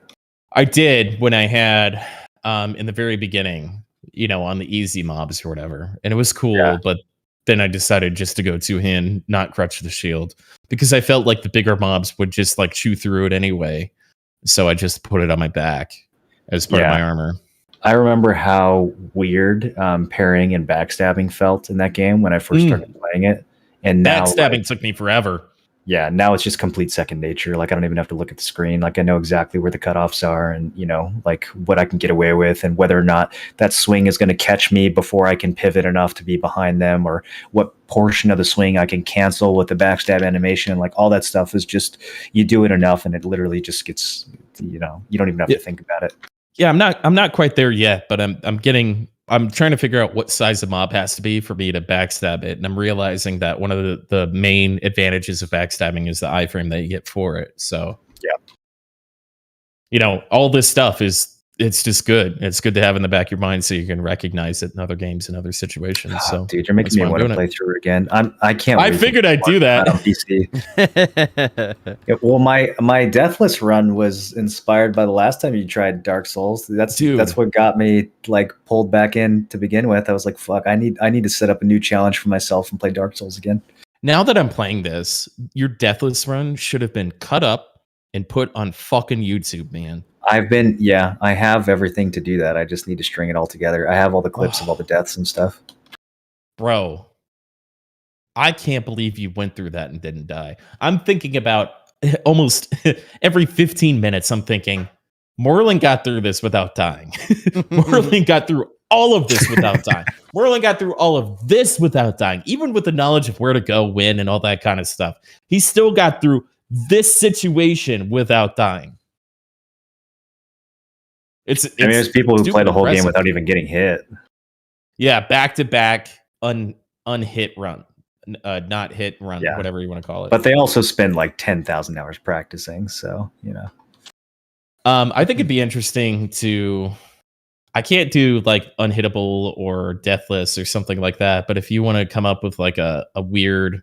Instead of me going to Dark Souls 2, if you want to come up with a fun, achievable Dark Souls 1 rerun through, I would do that with you, and we can have some sort of measurement. I'm sure you'll beat me, but how many deaths happen, or how many times you get hit, or whatever parameters, or you can have a. You want to like pick the same weapon and see who dies less or something? Is that what you're talking about? Yeah, or like maybe you level up less, or you have some sort of I get some sort of crutch. So I can compete a little bit better or whatever the case is, but it'd be cool to do something similar. Be fun. Yeah, that could be fun. fists only. Yeah. I think about that too when I run through it. It's like, what if I was only doing 10 damage? That make you. There are fist weapons that are pretty fun to use. I haven't even seen one. Yeah. All right, so I'm sorry, Potion and Kerr. Is there anything you guys would like to talk about before we sign off here for the 50th episode? We took so many weeks off. It's definitely been over a year, but oh yeah, our year was like in May 12th or something like that. I think it was something like that. I looked it up to see when it was. It's been a long time. That's crazy. Yeah. It's been fun. It's been interesting. I'm glad we did this. It's been had a lot of ups and a lot of downs. 50 episodes. It's been dramatic. It's been dramatic. Yeah. Remember you guys had Joe on here, dude? He used to be the main character. A lot of cast changes. Yeah. What's up, bros? What's up? Never fails here. Yeah, I don't know how often, if it's cool with you guys, if I could just kind of pop in every once in a while. I'm not ready to like recommit to a weekly podcast, but we mostly talked about other games. I should be here most weeks if that's cool. Well, I mean, just as BDO is shifting away from, supporting players 24/7, I think it's also good for the podcast to potentially, especially with New World coming out, to potentially talk 50-50 with it when New World's out, like BDO and New World, because BDO's not going to have enough stuff to talk about. It really isn't. I mean, if it's just going to be new class, new season, like, that's not going to be a whole lot to talk about or express. I think the podcast will talk about what's interesting to talk about. I don't think any of us are going to force ourselves to stay on BDO just because we think that's what people want to hear. I think if BDO has something interesting, we will discuss it. If it doesn't, we probably won't say much about it that week. I think it'll just be a reflection of what the cast is playing and thinking about that week. Mm-hmm. I'm still probably going to be here most weeks. Just real life stuff. I don't know if I can commit to coming back like every single week like I was. So that's fair. I would like to be here most weeks. I missed you guys, man. Just like coming into your chat every once in a while. It's not the same. Like sitting down for a couple hours and rapping with the homies. I missed it. I really did. Thank you for the time. Thank you for being gracious. When's the drinking episode? Right now. Were you guys behind? Oh, let me play catch up. I've been drinking Focus by Advanced !Focus in chats. My girlfriend actually just used your code about 2 hours ago. You're welcome. Chill is back as well. Yeah. She thinks you're real cute. Yeah. Ladies and gentlemen, that was episode 50 of Nerds and Words. It was an absolute pleasure to be back. Before we send this off, Kerr, if you'd like to tell everybody what you got going on for the week on your channel or channels. Dude, literally nothing. The last couple days, if I do stream BDO, all I've been doing is just like 1v1s in the battle arena. I'm like kind of done even like pushing gear. I got my final for my summer class next Tuesday, so I'll be playing more later, but just kind of waiting for Lost Ark and New World to come out. Just playing real casual. That's about it. What battle arena do you normally hang out on? BA1 and the little King of the Hill circle thing. Yeah. You gonna keep playing after the podcast? Yeah, dude, I'm there right now. Yeah, it might come through. Marlon, what's going on in your channel? What the fuck are you playing this week? Final Fantasy 14. I'm probably gonna play it tomorrow. I mean, at least I've got to at least check it out. See, like the opinions on it are so polarizing. I've got to experience it for myself. I'm pretty sure I'm skipping Crowfall. I'm pretty sure I'm skipping Sword of Legend. There's so much other stuff coming out, man. Like I think I'm kind of just in a holding pattern until Crowfall. I've been touching up my resume, cleaning, polishing that New up. World. Yeah. You said Crowfall. Oh, yeah. No, definitely not going to play. I'm definitely skipping Crowfall. Okay. Holding pattern until New World, to be clear. Holding pattern until New World. No, once Crowfall comes out, I'm just going to delete all non-Crowfall games. And then That's probably the only thing I'll play for the rest of my career. Yeah, I'm going to be bouncing around a lot. I might try the new BDO season. I don't know, man. I really don't know. I'm going to be submitting resumes to some game design companies here in San Diego. Awesome. There's also a little bit of a side project in the community that me and a few actual devs have started working on. So we'll see if that goes anywhere. I don't really want to say much about it at this point, but yeah, there's some things in the works. Potion, how is another 200 hours of BDO looking for you, man? Well, right now timer's at 133, which will play more like 200, like you said. Yeah, somebody go give him money. Every Torture 'em. every $5 in tips adds an hour. Every sub adds 30 minutes. We've been here for You're a 600 cheap date. hours. I honestly, I have a praetor on Tet Fallen God, and it's burning a hole in my pocket. This thing about maybe putting a praetor on try, and like spending the Caphras to get the rest on Caphras.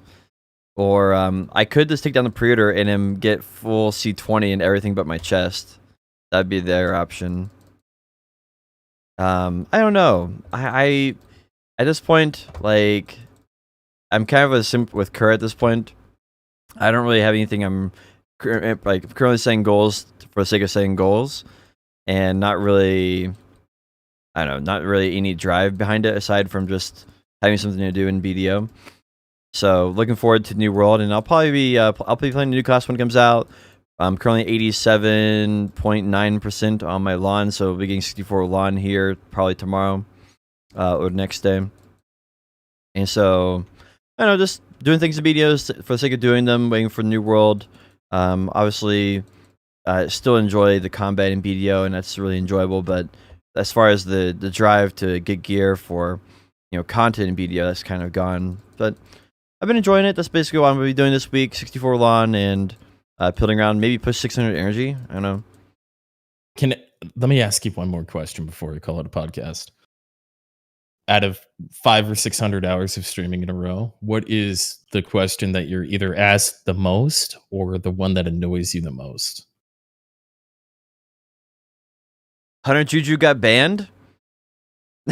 Okay. Before that, that's an obvious. Before that, or outside of that,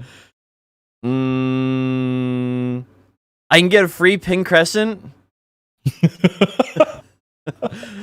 I don't know. There's been a lot. I mean, it's been such a long stream. I mean, we had people just come in with the hot topics with you. Is that basically? We went from not knowing about the class to knowing about the class to having Heidel Ball to now knowing about seasons. Like, I don't know. It's been 500 hours. Yeah. Okay. Yeah. Okay. It's been a lot of stuff. That's fair. All right. So if you guys haven't followed Potion Shop, he's a fucking maniac. Potion Shop TV on Twitch, YouTube, and Lotion Shop on YouTube as well for absolutely no good reason.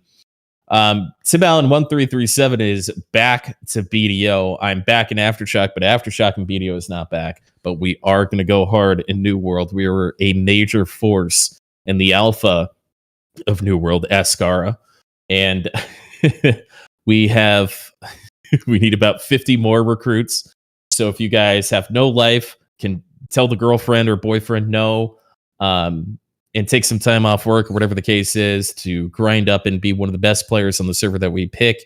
Reach out to me, please, personally. I'll send you a link to the Discord. It's also in my Discord in the New World channel. It's pinned there.